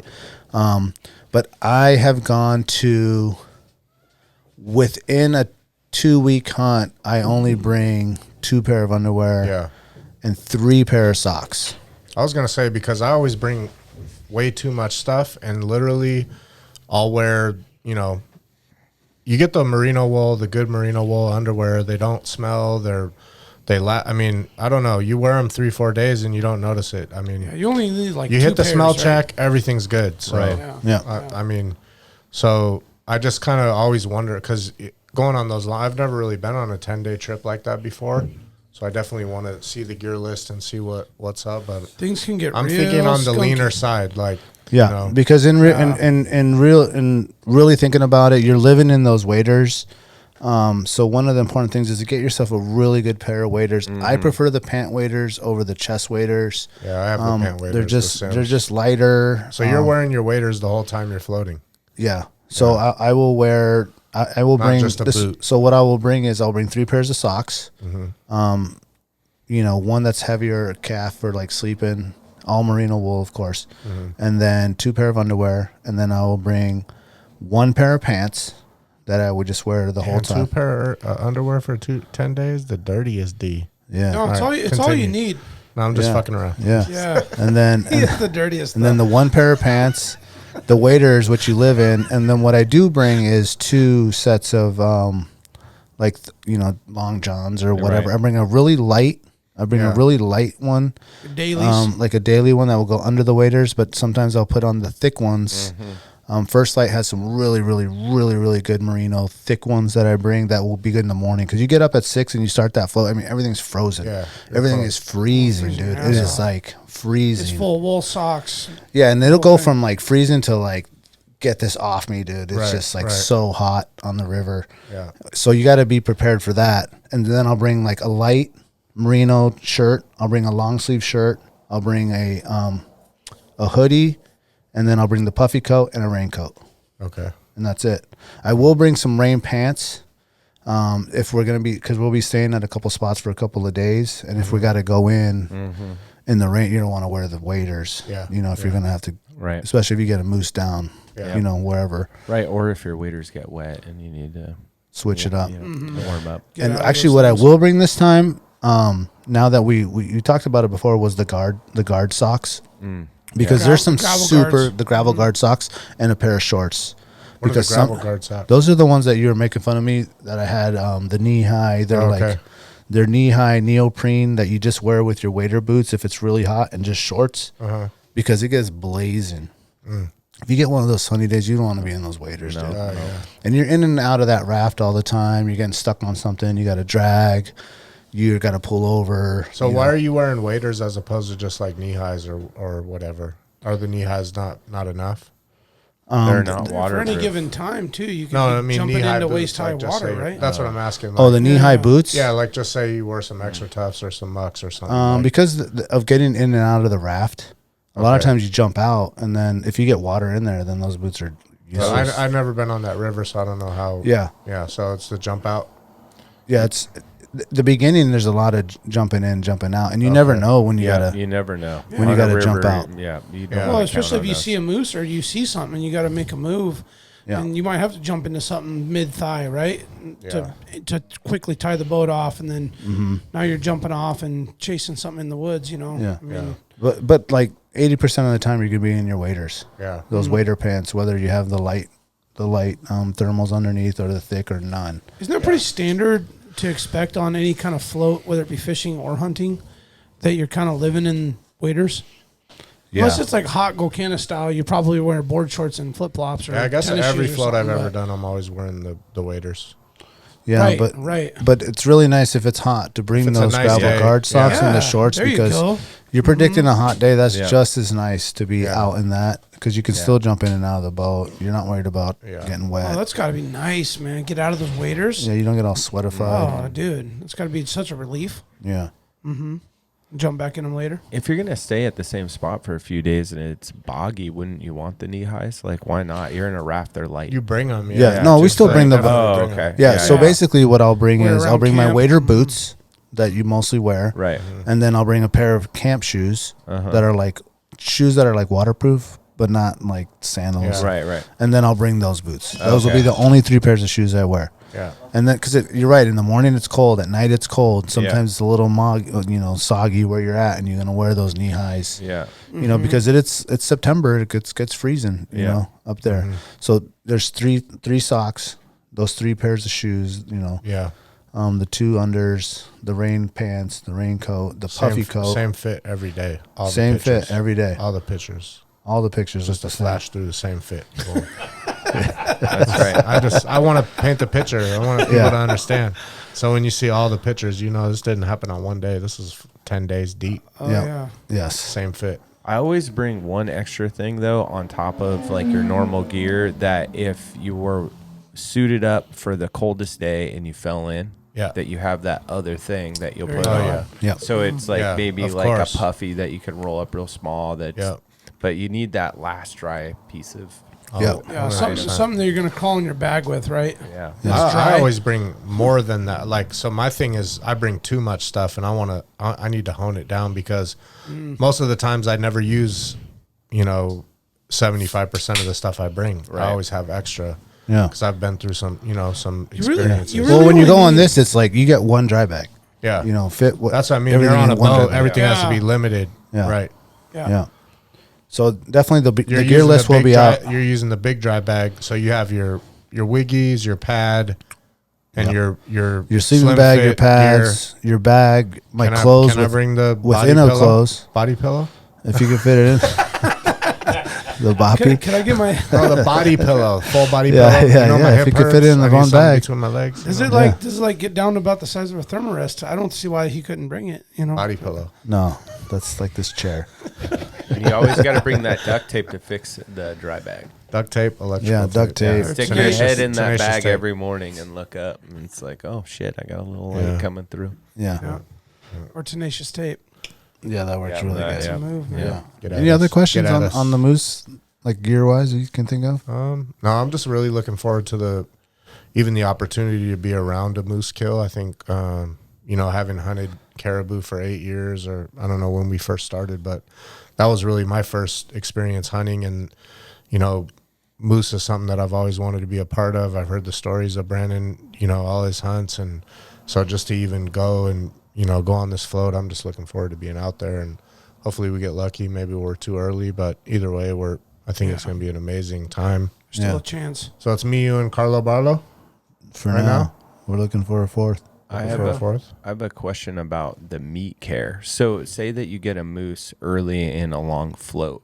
Do you stay in that spot for a while and hang it, or do you try to get out fast and then you have these hot days on the raft? What are you doing with the meat? Or say it's rainy. The goal with the meat, if we get one early, we plan to be about mid-river once the moose hunting season opens. Oh, okay. So if we get one, the plan is to depending on the weather, is to jet out of there. And anyone that has gone, like it's highly important every day to get out of the raft when you stop the raft, to get that meat out, hang it up, Yep. flip it over, make sure it's getting plenty of air, make sure it's dry. We got, the tarps. I have the table. It's definitely that's like a chore. That's just an added thing. As Right. far as like every day, if you're Yep. moving, you got to set up the camp. You got to take down the camp. And then Yep. once you get a moose, that just adds to, hanging it up. So that's the thing. You don't know what the weather's going to be, but you're prepared with a tarp. You're prepared with plenty of rope to hang this stuff up. Plenty of nails or whatever you're going to do to hang it up, or on branches or things like that. And that's just one of the big chores, and that's why we bring the big hoss boots to just carry go- those Throw some quarters meat around. yeah. Yeah. I could see him just throwing a freaking hindquarter on his shoulder, be like, "Where's it need to go, boys?" My nickname was Paul Bunyan Jr. when I was on the Kenai in 1984. So PBJ. PBJ, Nice. Paul Bunyan Jr. That's awesome. Ask about me. See about me at Dots Landing, Kenai Keys area. There's a picture of him over there in the Sniped the into little- Find a me on the tree. Keeley River, on the Keeley River, just doing it. Yeah. So Firewood. along with that question though, and I've seen different ways of people doing it, and some people have like a mesh thing on their raft that they Yeah. put, so it's kind of getting air. Right. My It's like raft, a net. It's it's like a net yeah. that you could put it on. I'm just gonna have the table, and you're obviously gonna have to flip that stuff Yeah. over. So then at least it doesn't get water from the sides. Yeah, you yeah. definitely don't want to like dip it in water. Right. Yeah, if you can help it. Yeah, and then having the two rafts, we'll be able to have like just the meat there, and we'll be able to flip it, have it shaded while we're rafting. I thought it was really cool to see on the Kenai the dudes with they had like the little umbrella. Oh yeah, that was awesome. I was like, man, that's actually a pretty good idea. Some shade. Yeah, but you could easily take like I was thinking about bringing my old 2-man tent, Yeah. just with the one that goes through it, and have it on the end of the raft and somewhere else like bent and stuff. So then you can have that kind of covering yeah. it. So if it's like raining while you're going, you don't have like a heavy tarp just sitting on it, or you can have this rain fly that's above it where it's still going to keep it dry and But also let get air air. flow. Yeah, Exactly. that's I thought we were gonna do the Anchortown Dog umbrella mod. Yeah, no, that's plan B. Like, do we need to call Chad? We got to weld this up. No, so we were floating on the river, and we see the guys with the full umbrella, like Yeah. the hot dog cart on the water. That's awesome. So Yeah, that works on the Kenai, but in this one, it's You don't tight think- tight you don't think quarters. so? Tighter river. Yeah, Sweepers dude, you get in and some of stuff. those, and there's down trees and we stuff can like go with that. the Tijuana Timmy umbrella too. We don't need to get that And just- big. and just- it don't have to be the full anchor tongue dogs. you know. We'll just get the handheld and put you back there. How many sombreros have we lost in the volcano? I mean, I had a really strong suggestion on that meat care side. Yeah, go ahead. On the raft transport. So, Phil supplies these Visqueen 55-gallon drum bags, and you can get them through AIH, and they're thick. They're like maybe like medium range tarp thickness in terms of mill thickness, and they're really good for like the biggest goddamn bull moose you could ever kill. Hindquarter can fit in a 55-gallon drum. right. Visqueen bag, and what you do is you bring a half a dozen of those, and you put a quarter in each one. You put the rib in each one, and then you kind of have a random bag for neck meat, tenderloin, and backstrap, and then from there you put them in a Magnum like Walmart dry bag during transport only. So Even on like hot days. I See, think the thing with that it's is case by case. This is like in the situation of extreme rain and wetness. Okay, yeah. This is what you would do. Now, Right. if it's nice and you can elevate it and get it out in the open where it's breathing and then be rotating it. Yeah. So that's another thing you got to do if you have time or the ability is to take the meat and rotate it while you're floating. Right. So the shit on the bottom gets shifted, or you get off the boat for a few minutes and take a break, take a piss break, and then Yeah. and rotate the meat. Now, if you got nice, hot, dry, sunny days, let the meat be out if you can. But in those in circumstances Right. of extreme rain and wetness where you have no control, it's just everywhere you go and stop and set up, it's just raining and raining and raining. At least you can have those in that, set up a pole or whatever you're going to do, a lean-to or whatever you're going to do, and then put the meat out on a tarp on the ground, at least out of those bags. And they can go out and be at least dry-ish while it's raining, and then transferred back into those bags. We've done it in meat wagons where the concern was that water may get in the meat wagon, Right.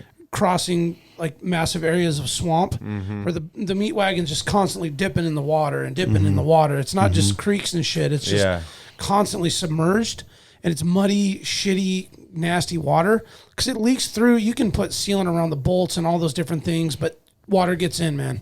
It just gets in. Every time you unload that meat wagon, there's like inches of water sitting down there that came in through something. Yeah. It's just not watertight. And so we extra over the top seal bags in an environment where it's pretty much dry in a contained trailer. I can only imagine a goddamn raft. Yeah, well, you got to think about on my just- raft in the back, and this is I've thought this through already. I have that table that goes behind my chair, and there's the bar where my chair's on, and then there's another bar. So there's a big airspace between that where the table starts, where you could have meat that's hanging on to this front bar where it's just getting air underneath, and there's no way it's going to that'd get be great. water Oh. because it's elevated as high as I am. Yeah. And so air is going to flow from That'd the be back perfect. and through in there, and you can have it all laid out and then just flip it and flip it and have it like it's not going to fall down, Right. and it's not going to get in the water. As but long it's as it still doesn't going to get get wet, air. you'd be gold. And then it's covered if it did rain. Yes. Oh. So there then you I'll go. have a cover that comes up over it if it's raining. I mean, if you've ever killed a moose in the rain, it gets wet. Yeah. Like, I don't care if you're have the most primo canopies and tarps and hanging poles and whatever the hell you got, it gets wet. It just, it does over time. So any opportunity you can get it dry or hung or in an area where it's getting air, you know, you're going to be winning. But, you know, moose meat care is a tough one. Totally. 'Cause it's just so goddamn I heavy like and those big. Visqueen bags, though. That sounds really. But you really have cool. to take them out. I mean, because, you know, there's moisture that builds while they're sitting in there over the time. Right. Because you might go through a day where it's like torrential downpour in the morning, and then it gets to 68 degrees for 3 or 4 hours. You're not going to stop and take the meat out. It just stays in the Visqueen bag. Yeah. But then when you get to wherever you're going to camp that Strictly night. for the transport. Exactly. Yeah. Yeah. And then if you Makes sense. obviously are able to cut down an old dead spruce tree and build a quick meat pole and throw it up, absolutely do that. Take that opportunity. Oh, and we do it. will. We'll have the Yeah, chainsaw. take the hour and cut it and hang it, and if you can, Lots of rope If you for can just that. get it up, and let me tell you another quick hot tip: no rope, No rope. 0 ropes, nope, ratchet straps. Without the ratchet, you wrap it around the hock. You loop the ratchet strap in the eye loop of the hook. Yeah. string it through. It self-tightens. Wrap it up over the pole. Nice. Bam. Then you got straps for multi-use for whatever you're doing. Right. But you just have individual straps to like, Yeah. and you can hang your meat that way. And then can you ratchet it up to go? Well, I use said ratchet he takes straps them- a he lot of takes them times off in those moments the to ratchets. cut a tree down, make a meat pole, use the ratchet strap to use as a brace to connect the T to the, Oh, got it. you know what I mean? Yes. And then ratchet it, and then, yeah, that's another opportunity too that you can. Yeah. Can I? that's I cool. could do pull-ups on there too, right? Now you're going Yeah, to carry yeah, extra weight absolutely. with the eye loop hook of the strap. But if you want something that's just multi-use constantly and you're not cutting Yeah. another wad of twine or a ball of this, or that ends up being waste. Yeah, and Right. we bring the ratchet straps anyway because we're strapping things down on Right. the table. That's what I'm saying. It's a multi-use opportunity where you can Yeah, use that's a some of good the straps idea. you already have and then bring an extra like half a dozen to help hang. Yeah. And then you can just use some twine chunks or whatever to hang like the loins and some of the smaller bags that aren't so big. But That's if you where just, that 5-gallon bucket comes into play. you see my bucket of straps everywhere I go, man. Yeah. It's kind of a ball of a mess, but it always comes in A handy. 5-gallon bucket. Actually, I've narrowed it down to a 2.5 gallon bucket. Oh, I was Yeah, gonna say the that's 5 fine. gallon's a little excessive because it's too deep. So Yeah. a 3-gallon or 2.5 gallon Yeah, is the the little perfect. yeah. Get And then plenty of ratchet straps and bungee cords. You know, I like the AIH bungee cords, the rubber ones. Yeah. What I most love about the bucket is I throw it kind of empty on the top of a meat wagon. Yeah. So it's all the straps are now in use and it's kind of empty. So as you're cruising in, you're just throwing spruce Spears in end, there. you're throwing spruce ends in there as you cruise down nice, the trail. nice. Pow, pow, pow, pow, pow, pow. And then I make my signature spruce end fajitas that There night you go. at camp. Really? So- I never heard of I haven't this. had, Yeah, I haven't well, had you any of guys- these. Hear a lot of I talk. mean, you guys don't get to come on the moose hunt. So I haven't seen that. Sorry What do about you that, do with guys. them? You bread them or? Nah, I just have a little seasoning and then I throw a little flour in at the end and All just right. kind of. They're nothing fancy, but I mean, What kind of All seasoning? coming out of the cook kit. you know, just some stuff. Okay. That's that trio. No, I actually That's that no, trail mix. honestly, Larry's. Jack, I have this like Ziploc bag of random just clapped out spices, and I Oh, just kind of. nice. I can't say that every recipe's ever been the same. Okay. Yeah. I think it's different every Yeah. time. Like What your is mom's up? Bloody What's Mary. Were you But with it's me? enjoyed Was all it the you that same. was with me when we pulled out the trill seasoning? It just said called trill? Yeah, Oh, like, with Carter and that's Chris. something my wife put together. Like we went out and it was just a mix she made, and she put it was just white tape on there on the old McCormick seasoning, and it was a mix of who knows what, and it just said trill. That's the best. Nice. I love the mix. It was still the best mix. steak I ever had. Yeah, on I the just campfire, sprinkled man. it like I was Salt Bay. Just shit is- Well, Jackie, what do you got after the sheep? So before the sheep, I wanted to just get a shout out to the Salmonfest, man. Like people, Oh, yeah. Salmonfest is awesome. I've been down there with the kids before. Man, I love it. I would love to fit it in this year. I'm gonna try to, but we're gonna leave on that Sunday, so I don't know like bringing down the kids if I'm gonna be able to make that work. What date is that? Elaborate on that. Yeah, on what that da- what's the Salmon dates Fest. on Like, that? what's the deal with that? The Salmon Fest? Yeah, break it down. Yeah, the Salmon Fest is I would say it's a bluegrass festival. Nice. But yeah. It's all That's a about good- that's a good- yeah. conserving our salmon habitat. But it's a rad thing. It's down in Nilchik. They bring up lots of bands from the States. A lot of Alaska bands go. For me, it was super kid friendly. The crowd is huge, though, right? Crowd's pretty big, but it's mixed because they have different stages and there's different popularity from the band. So Oh, okay. it's never been overwhelming. When we were there last time, so last year was canceled, they said they were going to build a new stage. I'm not sure if they did do that, but I mean, my daughter was 3 and it was on my shoulders in front of John Mayer, probably 20 yards from the stage, and it wasn't too tight where I couldn't dance with her and throw her around, and so it was really good. But a good mix of music, a good mix between there is some rap there, there is some Who is bluegrass. it, dog? Who? Alaska Red performed. Alaska. there. Oh, yeah, he Oh does. yeah. Yeah, so it's a good mix, and then their food's usually super bomb. And then there's some informational stuff. People get on stage and talk about different things. But it's just a cool event, and we don't have a lot of those type of music festivals in Should Alaska. we do a live podcast? I'm just should. saying. That- It would be event's dope. on the Yeah. stage. What's the Yeah, that'd when's be the dope. date for that? It's that weekend before we're going sheep hunting, so it's like 7th, 8th, 9th, maybe. Oh, look. man. Okay, hold on. Before we move on, I meant to tell everyone about August 7th is the Coho Rodeo Oh, down at Ship Creek. down at Ship Creek. Oh man, down Dustin's at the got bait another shack. thing. It's the Coho Rodeo. Yeah. First place gets $1,000. Oh, this has One a day. cash. One day only.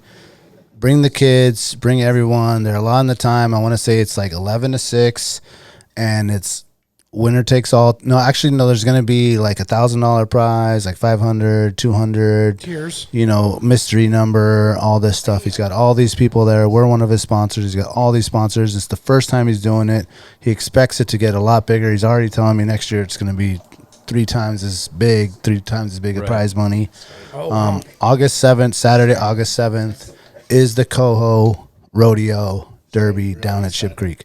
And they're already catching the kings the silvers. They're already catching the silvers down there. He said people are catching kings and silvers, and they said that they extended the king closure because there's so many kings And coming they're in. still catching chrome kings. And silvers. Like he's posting Really? every day chrome kings, dude. That's awesome. Yeah, and I silvers. can't believe it. What's his Same Instagram? time. I gotta follow that. The Bait Shack. The bait shack. Oh, I'm gonna give you a follow right now, brother. Josh, once you and Dustin meet, curtains. Dude, they're gonna be He like, looks oh, like my kinfolk. He's my Bearded- cousin. It's going to be like me. You Like didn't when he even- introduced didn't me and you. even- You didn't even know it was your cousin yet until you met him. The bait shack. No, he went into the treehouse the other day. He said, Oh, really? I feel like I'm home. So he told me. I mean, the culture speaks, man. The culture speaks. It just is what it is. He says, I feel like I'm the big homie in here. That's it. That's awesome. So is it the you catch 3 fish and they're all weighed? How's it? No, it's just working? one. It's one. The biggest fish. Okay. That's it. Well, I'm pretty sure. No, I think you can limb on 2 silvers. No, you can get more than one. Well, but the what, limit's the biggest 2, fish is going but to win. I'm sure the biggest of Okay, your it's 2 the can be biggest. entered into Okay. the derby. Yeah, if I had to guess. Yes. I don't remember getting that exact detail from Dustin, but if you're back, kings you can get 1. So Yes. you're 1 king. You either throw it back and try and catch a bigger one to enter, or you enter that. Yeah. Well, fish. I think But the silvers is it's 2. the limit's 2. 2. So you get 2 and we you can keep double your- check the regs. I could double check. Well, the once regs on once that, it but- comes out with all the details, we'll definitely post it on our page and let people know. But Yeah. just remember, August 7th is the date. Yep. So you're either going sheep hunting, you're going coho fishing, or you're going down to Salmonfest the 5 Salmon through 8. Fest. So yeah, Salmon Fest would be nice. I'm not sure if I'm going to do it this year, but right after that, we will be going sheep hunting. And when I come home from that, I'm going to do my caribou hunt. I'd like to get out there in the mountains and take something down with the bow. So that's the plan for that one. And then, but really don't really have an area picked. Just going to watch the caribou hotline, and maybe I'll get this person's phone number that Brandon calls about where the caribou are. Yeah. Yeah, that sounds. I saved it. Really nice. But a few options there. I know that Daniel will be down to go out, or Jake's going to be going out in his cub, and maybe he needs someone to hold his dog in the back seat. And I'm good at holding dogs, so and I can bring my bow on that. So one of those 2 things for like late August, and it may be multiple attempts if I'm going with the bow. Yeah. So, but I'm really hopeful for that. And then we have our yearly moose hunt with the family, and it's the old cronies that go. And so I'm the Is youngster. Jerry bringing the new wife out? Jerry's not coming, so I'm the youngster again. Yeah, I've been the young guy every year for a long time. Sounds like you got to carry a lot of shit. Yeah. So When you see the pony keg on his wheeler, it's like, okay, yeah, that's what he's doing. He's Yeah. serving ciders and making coffee in the morning. but I Yeah. just do what I'm told on that trip because that's my dad's trip. And I'm told to bring that keg in, and I put it in the front so I don't flip that That's four-wheeler really over. cool that you still like Speaking you of flipping take that four-wheelers. on, man.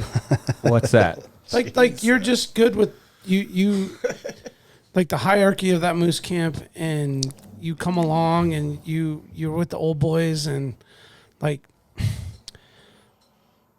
I hope to be that old boy one day that has like the kids that come and they're doing that thing, I guess is what I'm trying to say. Yeah, I'm just part of the team. Yeah. And yeah. You have a role. Oh yeah, definitely. Yeah. My role is like beautiful. lifting heavy shit, pulling shit out, doing work, and it's really fun. And but Dad and Earl, they're in really really good shape. on my dad's 65 and gets after it. He's doing 8 to 10 miles in willow brush that's 6 foot tall and lots of features, and he's usually the one that's taking the moose. If he didn't take it, he probably spotted it. How does that go? What's that? Is it like it's this guy's year? No, it's whoever spots it, or whoever we don't. Do you guys want me There's to? got to be something. you No, I have know an you have your way, but I want to know. No, No, so there's do not you guys one. want me to just let out a call? Oh yeah, let a call out. Oh yeah, No, keep going. Just do it to him. One time, Brandon. No, keep going with your story, man. I about blew an O-ring. That's for the on last call. Patreon. That's on Patreon. 200 Patreon. Yeah. You get that story and the call. we'll teach you how to do the Brandon Moose call. There you go. It's a next good level. one. Yeah. It is legit. It's a real sick and horny moose. Yeah, no, I mean that Yeah. thing's pulling in the. We got him coming nastiest running down flavors. Dow Lane. So Hey, he was licking my headlights earlier.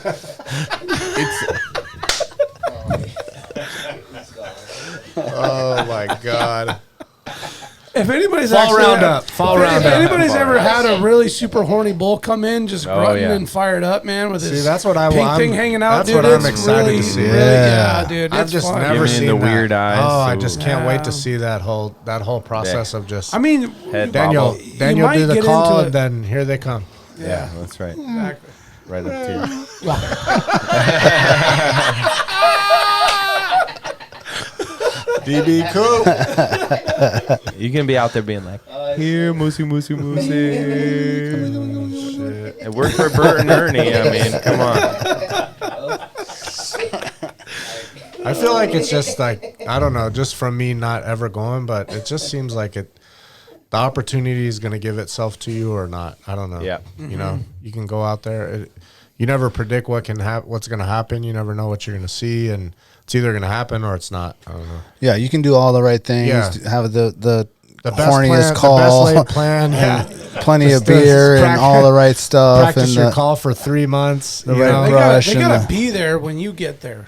Yeah. Like they gotta be around Yeah. Yep. to even have a chance. And then you can be there for 7 days, and on the 8th day, just some random bull decides to Right. drift into range, and Or the day before it's legal, you see the. well, that's what happened to us on the moose That's- float. that's dude. what I'm saying. Literally, Yeah. the day See the we're most about to amazing launch, bull. yeah, you see. doesn't open till the next day, Yep. and there's one literally in the parking lot of the Yeah. launch, dude. Yeah. Yeah. Just like looking at us, like, And then you never see anything for 10 days. yeah. Yeah. That's what I does mean. That's happen. just how it is. Yeah. If it's meant to be, it happens, and you know it's. Yeah, 100%. And if not, it was just part of the journey. And sometimes you see some moose that take 3 or 4 days to work on to get to you.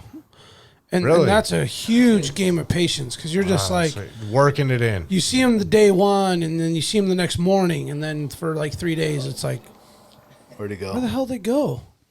And then you're, 4:30 up at the wherever the knob, and you're just chilling, bullshitting about life, and you turn back and there's a bull over there, just looking for you, and you're like, damn, I've been calling you for 3 days, and then now it's game time. Is that when you get salty if your hunting buddy takes it out, comes out the tent late and just.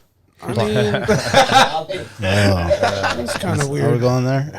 Just going straight. Hey, it's a couple. Well, that's why I was asking Jack. Going personal? So we- No, well, Ours I mean, is hey, a- let's keep it real. That's why I was That's asking a good Jack. point. What is the So, procedure? I mean, I for feel like it should be a team. I don't know. That's in my mind, exactly it how should it be a is. team Communication effort. is of the utmost importance. That's what I want to. Yeah. So let's we- talk Elaborate about it. on that, Jack. Well, ours is just different than some others where you might have that type of opportunity, but our opportunities are rare, and when they come, you need to capture them. Yeah. And so there's no ego. Like no one cares. Yeah, I like love that it's so a much. I feel like 100% that. I group feel like effort. that would be the way. And it is really, we hunt really, really hard. I mean, when I was saying my dad's walking 8 to 10 miles through 6 foot willows, there's a lot of features. That's what we're all doing.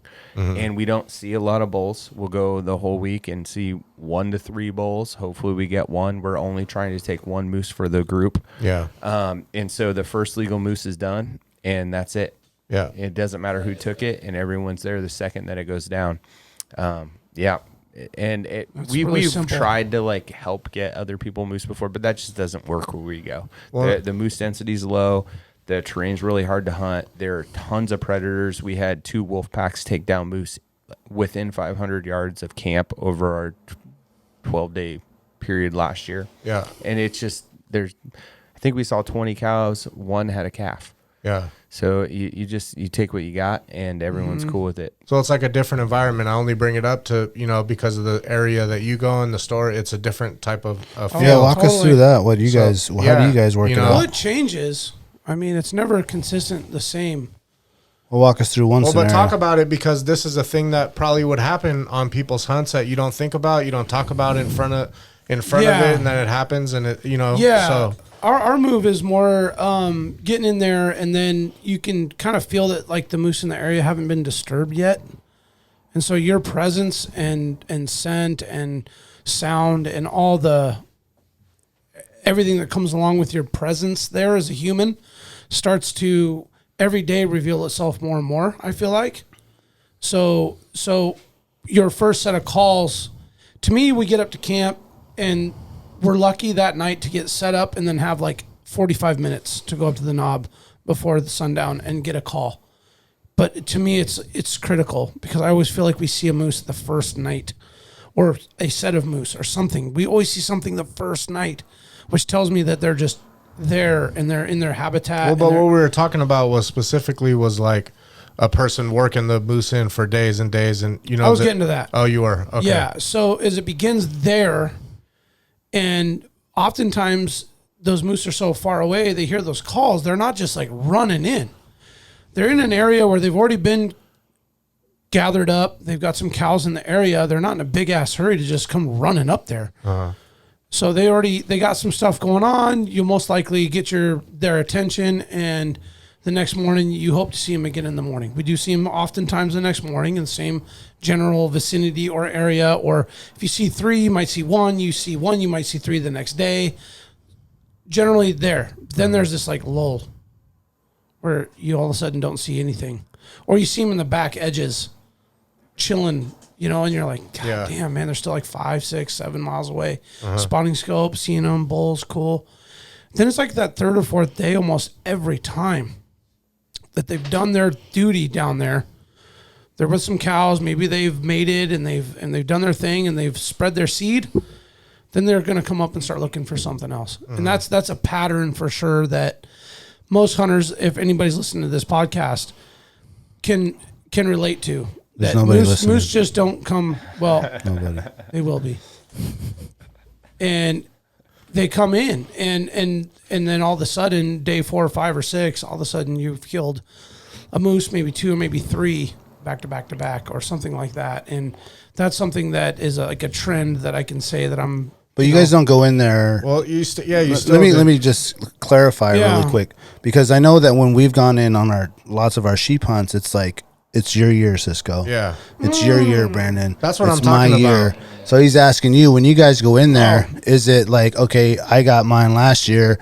Now, if the opportunity presents itself, where it sounds like you guys are in a more open area where like you can see it coming in and you'd be like, okay, this is going to be yours. Whereas Jack, you guys are in a tighter, maybe more woodsy area where it's like, there's no time to be like, oh, it's supposed to be you. You just got to get after it. It's gone. Yeah. And that's what I'm saying. Whereas you might have more time to prepare, where it's like, okay, if it comes in, he's coming, let's get whoever's turn ready to go. Do you guys go in with that? Like, it's your turn this year? Yeah. I mean, there's a general rule of a batting order is what I call it. I call it a batting order. So you killed a moose. You're the last guy to kill a moose last year. So who was the first dude next in line? So it just rotates. You got 4 guys. He killed the last moose. He killed the first, second, third, boom, boom, boom. Now it's that dude's turn again. Got it. Now, in the instance of a situation where it happened to me last year, where I worked these 2 bulls for like 3 or 4 days. I was the first one up every morning. That's what brought the whole story up, was the 3-day call-in. Yes. Does it become an issue when that happens, or whatever? It was definitely certain. I mean, I had a situation last year. Let me just admit, I worked a bull all morning. And it was the first bull I got to start calling about 8:30 in the morning. And I worked him until about 11 a.m. Yeah. And he stopped. And I'm just assuming he bedded down.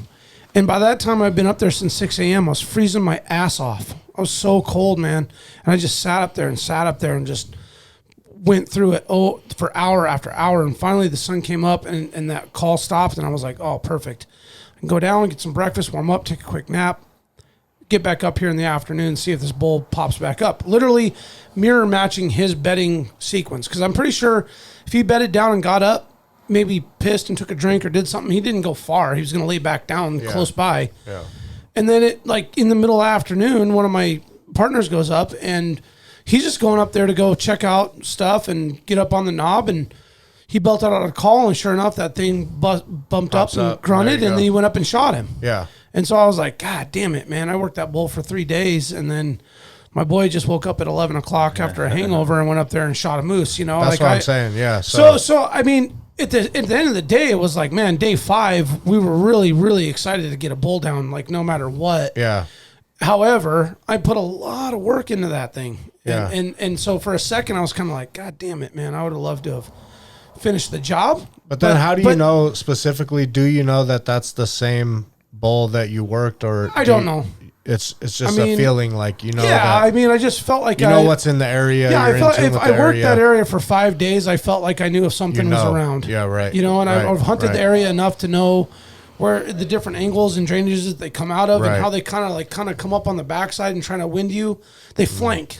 They come up and flank. It's their thing. Yeah. And so, you know, but it could have been one of the 3. There was 3 bulls that I saw the first night, so it could have been any one of those, even though. So it's like a situational conversation you have, like with whoever. I mean, he didn't know he was going to go up there that afternoon. He just was like, "Hey, I got up at 11. I had breakfast, and I'm sitting around here drinking a day beer. I'm going to go up and go take a hike and get some fresh air." And he went up and did his thing and rousted that bull. Of course, you're going to shoot the bull you see. Yeah, and then and that was at 2:30 in the afternoon, and we're like, damn, that's not usually the time Right. when you think a guy's going to kill a moose. It should usually be bedded down. If you woke up at 6 a.m. and you're just, you know, you put in the work for 12, you know, for 5 hours or whatever, and then.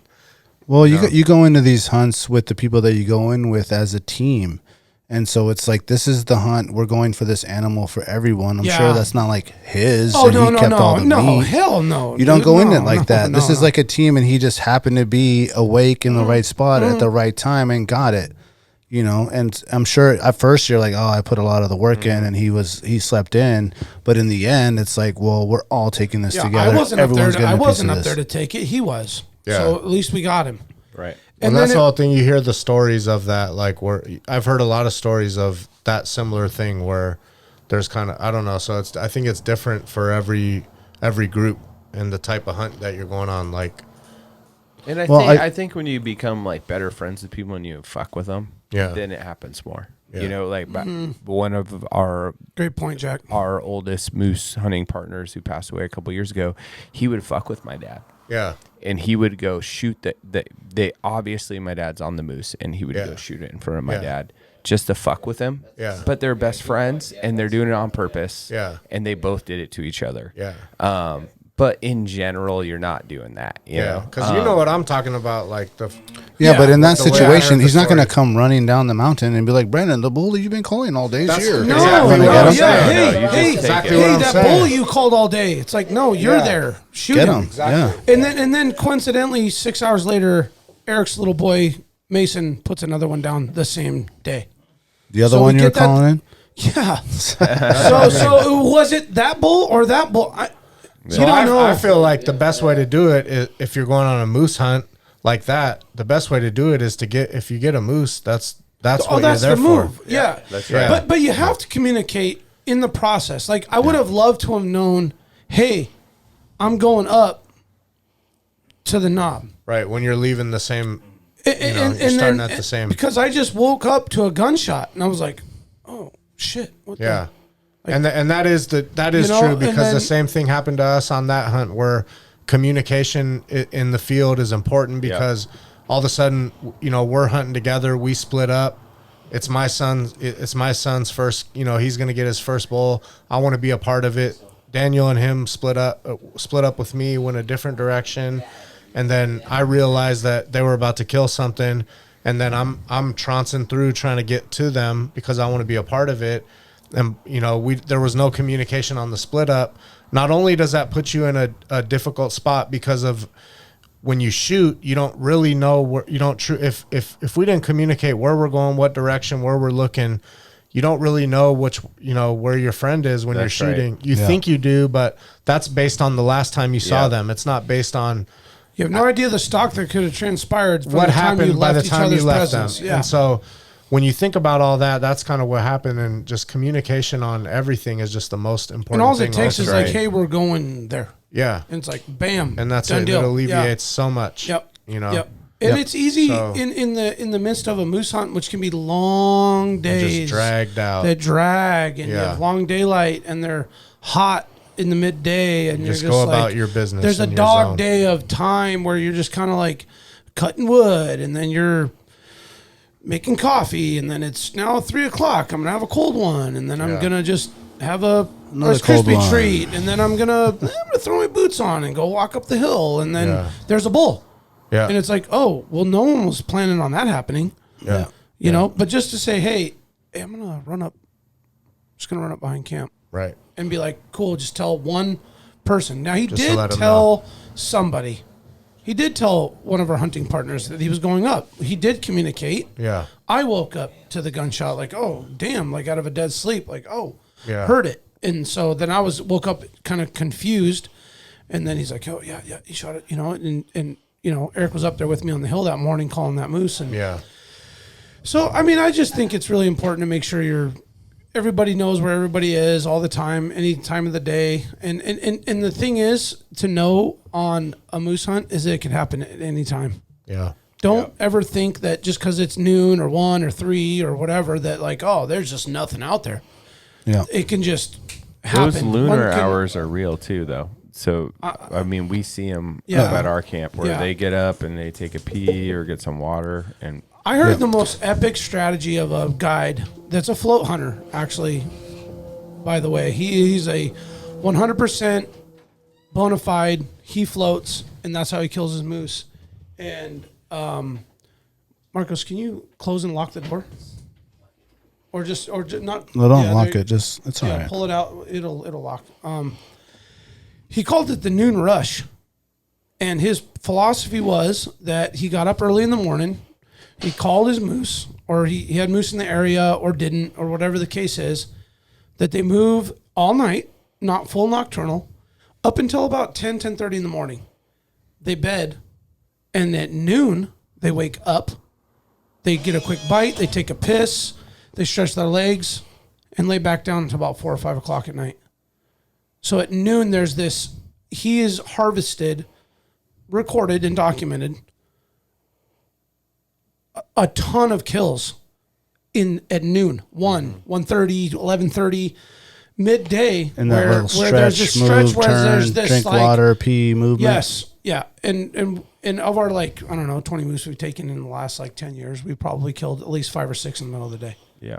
You know, so it's a I thing. believe It's a in the thing. lunar thing. I mean, It's a I'll thing. watch it on my Inreach when I'm out there, and then we'll get up on Spotting Hill during that period, and boom, here's suddenly some moose pop out for 30 Yeah. minutes, and then they're gone again. I mean, I've been scouting for bears all spring and summer, and I've seen bears during the middle of the day all summer long. Yeah. Whereas normally you feel like they'd be in the spring or in the early morning or late at night, which they are out more often. There's no doubt about that. But if you just are out in the middle of the day Yeah. at certain Well, times, with the I float mean, thing, like leaving early in the morning and hitting that water is great. right Because at, you have right a at, really at good first light. good chance Yeah. of just floating and seeing one on the banks. Right. Coming to get that morning water, and then as you continue that whole day, again at noon, you know, and hopefully you're at the next spot for the evening. But even floating late. Yeah. Even floating late at night where they're coming and they're moving, you know what I'm saying? And being prepared at any moment. I mean, it is good Always to be, prepared, it is man. good because like one dude's obviously oaring, Yep. so he's not going to be the shooter. Yeah. And so then the other guy needs to be prepared at all time, not like it's in the bag. Yeah. Because they come to the creek or you see them around the corner, they're going to be like, oh, they see you, you see them. Yeah. And it's right then Yeah. or they're out, Yep. you know? So, That makes it the any bull thing pretty nice. yeah. Yeah, that's really nice when you have a unit, which are few and far between anymore in Alaska, where you can actually go kill something where it just has to have antlers, and it's not 50-3 brow tine or 50-4 Yeah. brow tine.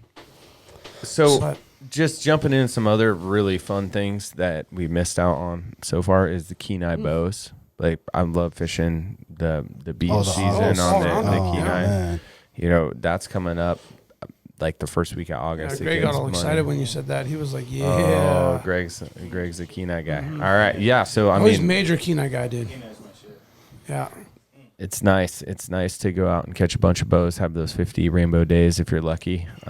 So that's on our agenda. And then one of my favorite things to do is I spend a lot of my days pressing apples during that time of the year, which is really, really fun. You meet a lot of cool farmers. A lot of the trees that we planted and we grafted are now fruiting, so we're getting to do those. And then we have community pressings over at Double Shovel, so that's really fun to be a part of, where people can bring in their own apples and make juice. And Ira Edwards is the dude who kind of makes that happen. That's cool. So that one's super fun. And then, we're going to get out in the sound for deer, I hope. Yeah. After. No doubt. moose Well, before the deer, you said you want to go with the bow, and I definitely have those weekends that are in between the sheep and the moose. Yeah. And then after the moose, I still have that 485 in my pocket. Oh, right. The only set plan, I like to not have a plan because I know that it's better like that a way. midweeker. We can go to one of your spots and try to get the bow if you can get it. If not, I can hit it with the rifle. Yeah. But I like to lock in that last weekend, which is like when it closes on the 20th. I like to be on the Denali Highway the 17th to the 20th. So it's like if you haven't got yours yet, if I haven't got mine yet, or whoever hasn't gone, I like to go out there again with my son or whoever can go in September, the end of the hunt. And when they're all herding up out there, and just hopefully be on the right trail. The velvet fell off, and there's some nice Right bulls. before rut. Yep, right before rut, and then go ahead and get one out of there. That's like the money time, man. Right at the very end, and they're herded up, and there's usually like bulls to pick from if you can find herds just right. Yeah, gathered. And we've been It's lucky. not the There's not a easiest lot of thing people to do to pick them out of a big herd either, because Not at all, man. it's very hard. Yeah. Like what happened to us last year, we saw probably 3,000-4,000 of them gathered up, and we thought it was going to be a great day, like what you and I had in 2016, and where you get two side by side, and it didn't turn out that way because it's hard to. There's so many of them. It's hard to get close. Yeah, like for my son, he's looking through the scope. He shoots one, and there's it's in the midst of so many around him that it's just hard to track whether you hit that one, and it's difficult.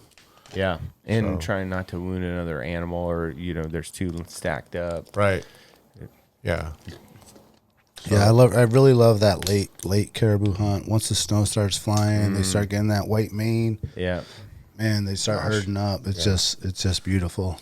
Yeah, that Yeah, there's the picture there of that late. That is actually on September 20th. Yeah. No, it's Last later day? than that. It's later. Was that the time they extended it? 2016, I believe. Yeah, so sometimes ADF&G will, if they don't get the numbers, they'll extend it another week, I want to say.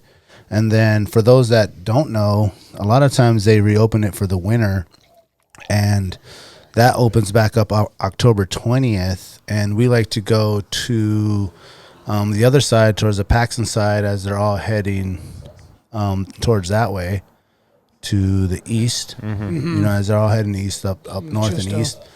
And go out that way and try to get some caribou out that way if we haven't got them. I think during the regular hunt. Those good moose hunts. Yeah, that was like there it is right there. Oh, nice. That's amazing. Yeah, that's one of our best years ever. Okay. So we're looking at a picture of the Brandon's moose deal, 4 big bulls. Well, not massive, but no, big there's bulls two nice ones. 2 big ones. And you guys are going in there there with Hummers and not something Hummers. like that. I mean, not Hummers. What I say? Damn, Ernie pulling up. There's the big boy right there. Argos. Let's go. Then I was trying to get the moose on the boat, the one that was. Yeah, let me get that one. I'll get it. Oh, is that on the before we went on the McLaren there? McLaren, Yeah, we're just rifling through a bunch of pictures. We are sorry. So any other miss things that we missed there, Jack? Yeah, Anything else we needed I to had hit? something. You had something else you got going? So Kennedy, my daughter was, we were all excited about that youth hunt, and she actually has a moose too. She has an 80 bull moose. That's right. Nice. So what's really cool and unique about this particular hunt this year is it runs through into January of 2022. So you're getting a sled? Is that what you're saying? We should go October and try to get something. What unit is it? So it's north, and it's the YC.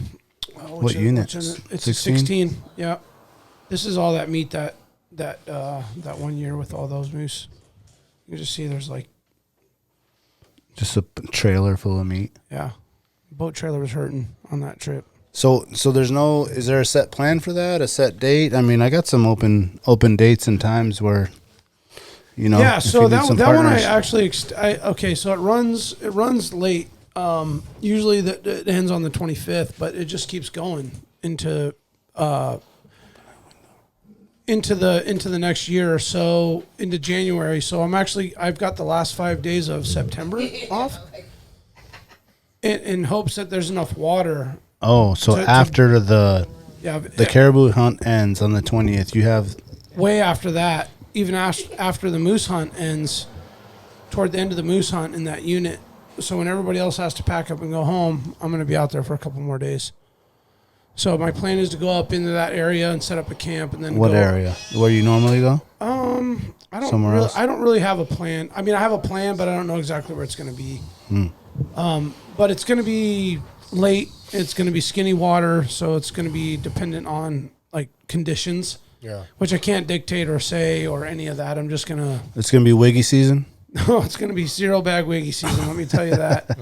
It's going to be. And we'll get into the sleeping bags with the the gear it's reviews. It's going to be are coming. long, wet boat rides. Let me tell you that. Yeah. So, and with my daughter being 12, going on 13, about that time, I feel like she's at that age where she can handle that. Yeah. And I'm a little leery because I don't want to like do something that's just pure misery, which it can definitely be that. Yeah. I'll tell you what, I put the wiggy poncho over the Sitka Puffy on that caribou trip that we went down the Sioux, and I was fine. I didn't have any issue. I mean, that was a cold day coming out of there. That was cold, dude. Super cold. It was like a 2.5 hour boat ride up pure misery. I remember. Pure misery. Yeah. Yeah, And just we were drizzle. Taking it. Oh yeah, it sucked. I was just toasted up. I had the Barney's Woolly. Yeah. And then I had the minus 32 base layer, and I had the all the hunting gear, and then I had that puffy, that Sitka Puffy, and the wiggies toasted up. That Sitka one is pretty legit. That was good. I was feeling good. I mean, when you're standing up behind that console, I mean, it's kind of hard to.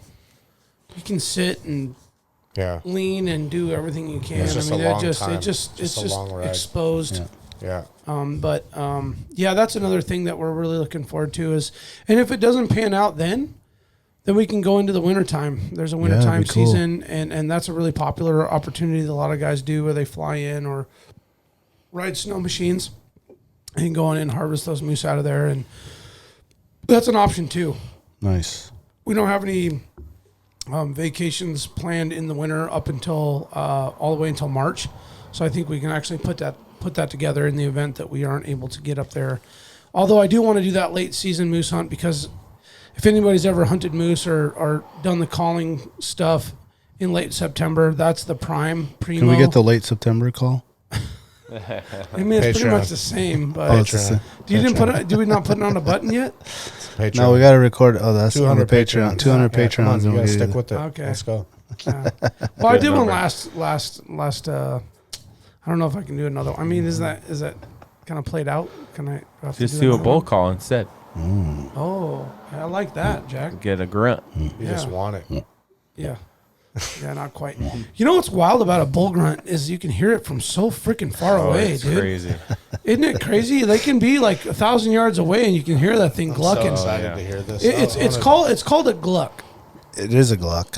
It's a gluck. It's a. Close the window. Yeah, it's. Oh, it's here we like, go. We got full gluck I got off. one guy telling me to close it, one guy telling me to open Well, I mean, until we're done. So I like to. Oh, we're gonna do a full gluck. Just a gluck. Yeah. Oh, it sounds so shitty in the mic. Is it the mic? No, I mean because it has to. No, because it has to carry. Yeah. Well, you know, that's the like, yeah. That's It's the not. whole point of it. Maybe you It's- do it from back. Yeah.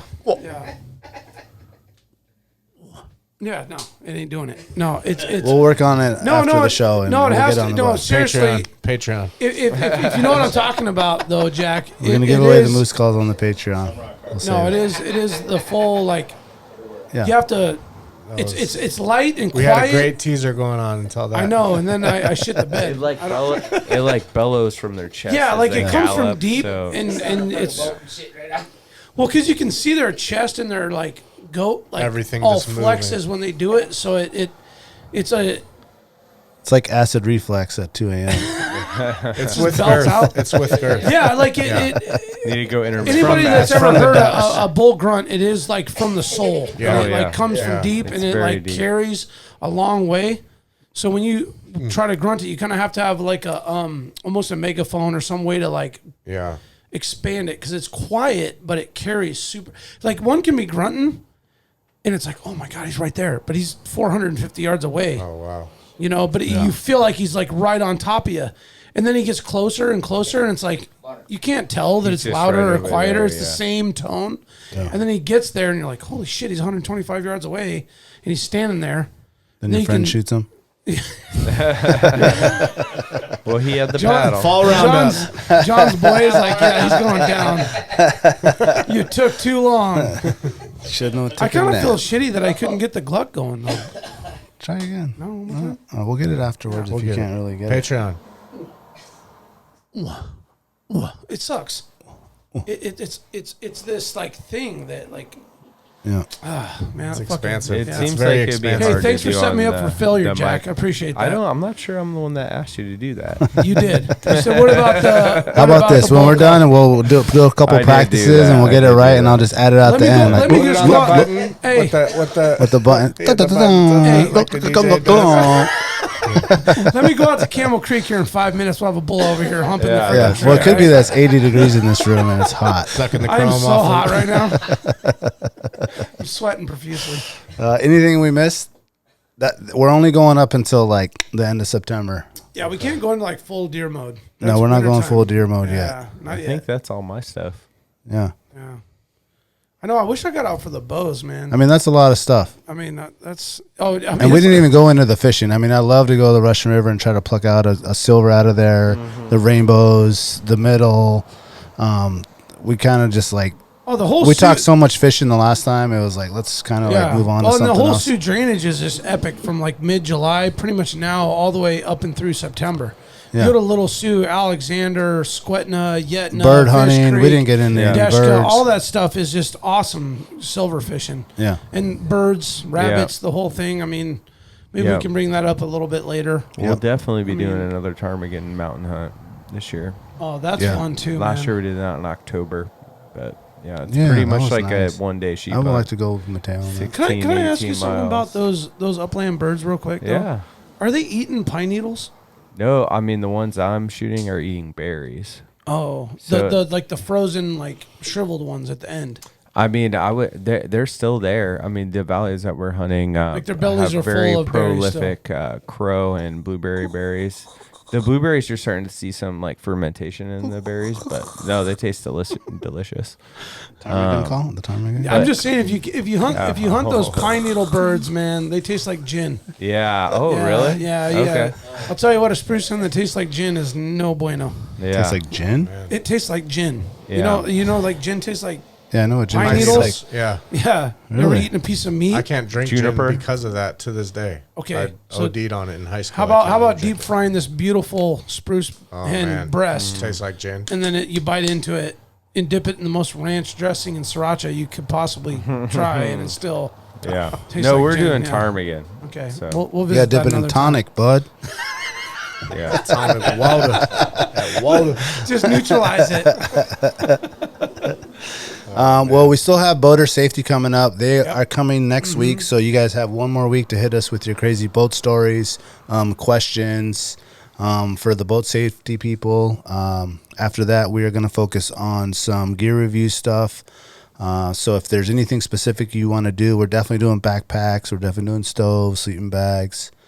I got a really the special the main items too. But we'll wait. Oh, yeah, special hunting technique. Is it the guy who taught you how to moose call? Not quite, but he might be teaching me how to hunt another way. So. That's pretty cool. Yeah. Patreon. Right. 200 members. Tune in. Yep. Patreon.com/Alaska Wild Project. Go there or just go to our website. It's the easiest way. Just go to alaskawildproject.com. It's right at the bottom, Patreon. Click on it. If you're a friend of mine, I ain't seen your name on there yet. You know what I'm saying? It's $5. I know, man. I'm gonna make that happen. Like I know you get the coffee every day. I start a trend. Like just right throw now, $5 bill on it. Right now, I'm gonna go subscribe, and it'll be one of those charges that goes on my credit card, and I don't know what they are, but there's a whole lot of them that just happen every month, like that tutorguy.com and this Hockey Live TV, and this it's like I just get nickel and dimed away, but. Yes, I'm gonna get our Patreon on there. Yeah, all of y'all that had the NHL app. $5. It's $5. Oh man, I got it's you. $5. I mean, it's whatever you want to put on there. I mean, it's $5, $20, $100. See, that's the way. Oh, I can. No, it's whatever. I can whatever you want to. Whatever you want. Okay. If you're a dollar, if you're a dollar guy, but for $5, I can be a $1. That's right. You can just throw down. I'm gonna get additional content on top of the amazing stuff you guys already provide. Yeah, we're gonna give you the Brandon's how-to moose call. Okay, direct links. The real one. The real one. We gave you the the free one. We gave you the how you get the free version. Talk to you guys about that later. I swear, guys, it's better than that. Okay, so I'm gonna do it. Yeah, I'm gonna be the first one. I'm gonna sign up. I'm gonna give you guys $5 a month, and then we'll go from there. All right, and then once we get to 200, we're coming with the sickest story. Oh yeah, we're coming with a whole bunch of crazy stuff, dude. We're coming with the Annie story. Annie's story, dude. Wheel of Fortune, baby. Yeah, we have lots of crazy stories that will only be told on Patreon because that's like exclusive, private. They can't kick us off YouTube and stuff like that too either. Yeah, unedited versions. Yeah, trust me, folks. There's more than that. More than what you're seeing here. So the guy who was hating because I said the F word 3 times in the sheep hunting video, this is not for you. I heard the F word, lost interest. I'm like, oh, well, I'm sorry that you watched a sheep hunt and they cussed a little bit. Oops. Yeah, you must have never been sheep hunting. Yeah, you must have never slept on the ground or suffered injury or dehydration or full seize up cramps. So, or gone the wrong way on day one. Or just lived. or just lived. Yeah. My mom says we should use better language, but hey, this is our generation. This is how we talk. We're not. I don't think we're over extravagant with it. No, dude. I mean, we have other things to worry about. I think you're less. I mean, I think you're cautiously careful of what you're. Yeah. Yeah, it could be different compared to what I see. That's why you got me here. Yes. Thank you for coming out, Josh. Thanks for your insight. Thanks, Josh. What about the crew, man? We got Greg, we got Marcos, we got Greg in here. Today. We got Marcos from out of town. Thanks Greg's for coming here in, from boys. the thing. Little view. I loved hearing your guys' laughs in the background, man. It was nice. I know a little bit of a crowd, extra listeners. Same time or what?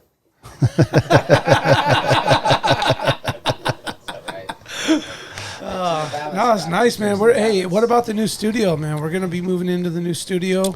I heard there's a bar gonna be there. Is there a bar? Well, there's a lot of high hopes of what's going to happen in there. Be a bar. Let's talk about it. I mean, let's just say we are moving into a new space. AWP lounge, all right?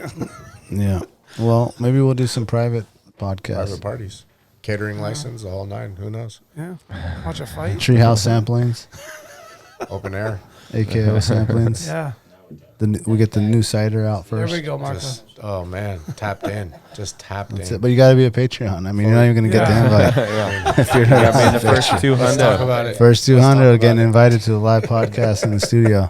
Yeah, let's give Heather. Let's give Heather some love. Oh yeah, Heather's Choice. Get it. Heather's Choice. Now this is the time. Now this time. Go to Heather's Choice. Season. Yep, heatherschoice.com. The promo code is Alaska Wild, 15% off. That helps her. That helps us. That helps the entire Alaska community. Marcos. I've been hearing you say Heather. I've been hearing. I know you've been hearing me saying you, but I ain't seen that you got some yet. I think she has vendors Bender's on down the there, analytics. Don't trip. Man. See? He's on the analytics. Yeah, he's I see the watching. analytics. I didn't see no one He knows when your email address I comes know up when in you're the pay chain. sleeping. I know in This is Seattle who's listening. Yo, do you even listen, bro? Like, There's a lot of listeners in Seattle. I'm gonna draw it down and see if they're really right there where you're at though. Fedway. Yeah. Thank you for listening, guys. AlaskaWildProject.com for everything that you heard here. We appreciate it, and we'll be back next week. Bye. You'll remember my speaking to you of what I call your overcautiousness. Are you not overcautious when you assume that you cannot do what the enemy is constantly doing? The Alaska Wild Project podcast is brought to you by the following sponsors. The Bait Shack, located on Ship Creek upstream of the bridge. Can't miss the bright red shack. They are the go-to fishing gear rental and guide service on Ship Creek. Tight lines and fish on. Come hook into the action with them. Hit them up at thebaitshackak.com. Lawn Pro AK, your year-round professional property maintenance company, providing services such as weekly lawn maintenance, driveway sweeping, snow and ice management, and tons more. Get your free estimate today at lawnproak.com. Anchortown Dogs, located at 4th Avenue across from the old 4th Avenue Theater. Look for the blue and gold umbrella. From reindeer dogs to bomb euros, they've got you covered. Anchortown Dogs, your local gourmet hot dog and sausage cart. Menegato's Accounting, locally owned and operated advisory and tax accounting solutions. Passion, experience, diligence. Learn more at menegatosaccounting.com. Double Shovel Cider Company, located off Arctic and 58th. Handcrafted Alaskan-made cider. They also have a tap room downtown on the corner of 5th and E. Check them out at doubleshovelcider.com. Serrano's Mexican Grill, 2 locations, one on Tudor, one on Northern Lights. The Northern Lights location has their new tequila bar. Check it out. Also see their daily specials at serranosmexicangrill.com. AKO Farms, located in Sitka, Alaska, built from the ground up with concentrates as their single motivation. Find their products such as their sugar wax, full spectrum diamond sauce carts, and more at the Treehouse AK and other dispensaries around the state. Ask your local bud tender about AKO. TheTreehouseAK.com, located at 341 Boniface Parkway. Your all-in-one cannabis and CBD store. Ask the bud tender what the strain of the day is to get your 10% off. The Treehouse, where the culture lives. Marijuana has intoxicating effects and may be habit-forming and addictive. Marijuana impairs concentration, coordination, and judgment. Do not operate a vehicle or machinery under the influence. There are health risks associated with consumption of marijuana. For the use of only by adults 21 and older. Keep out of the reach of children, and marijuana should not be used by women not pregnant or breastfeeding.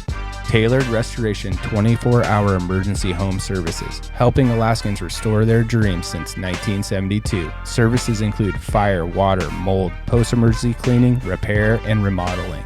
Give them a call in Anchorage, Eagle River, Matsu, or Fairbanks. Hit them up at tailoredrestorationalaska.com.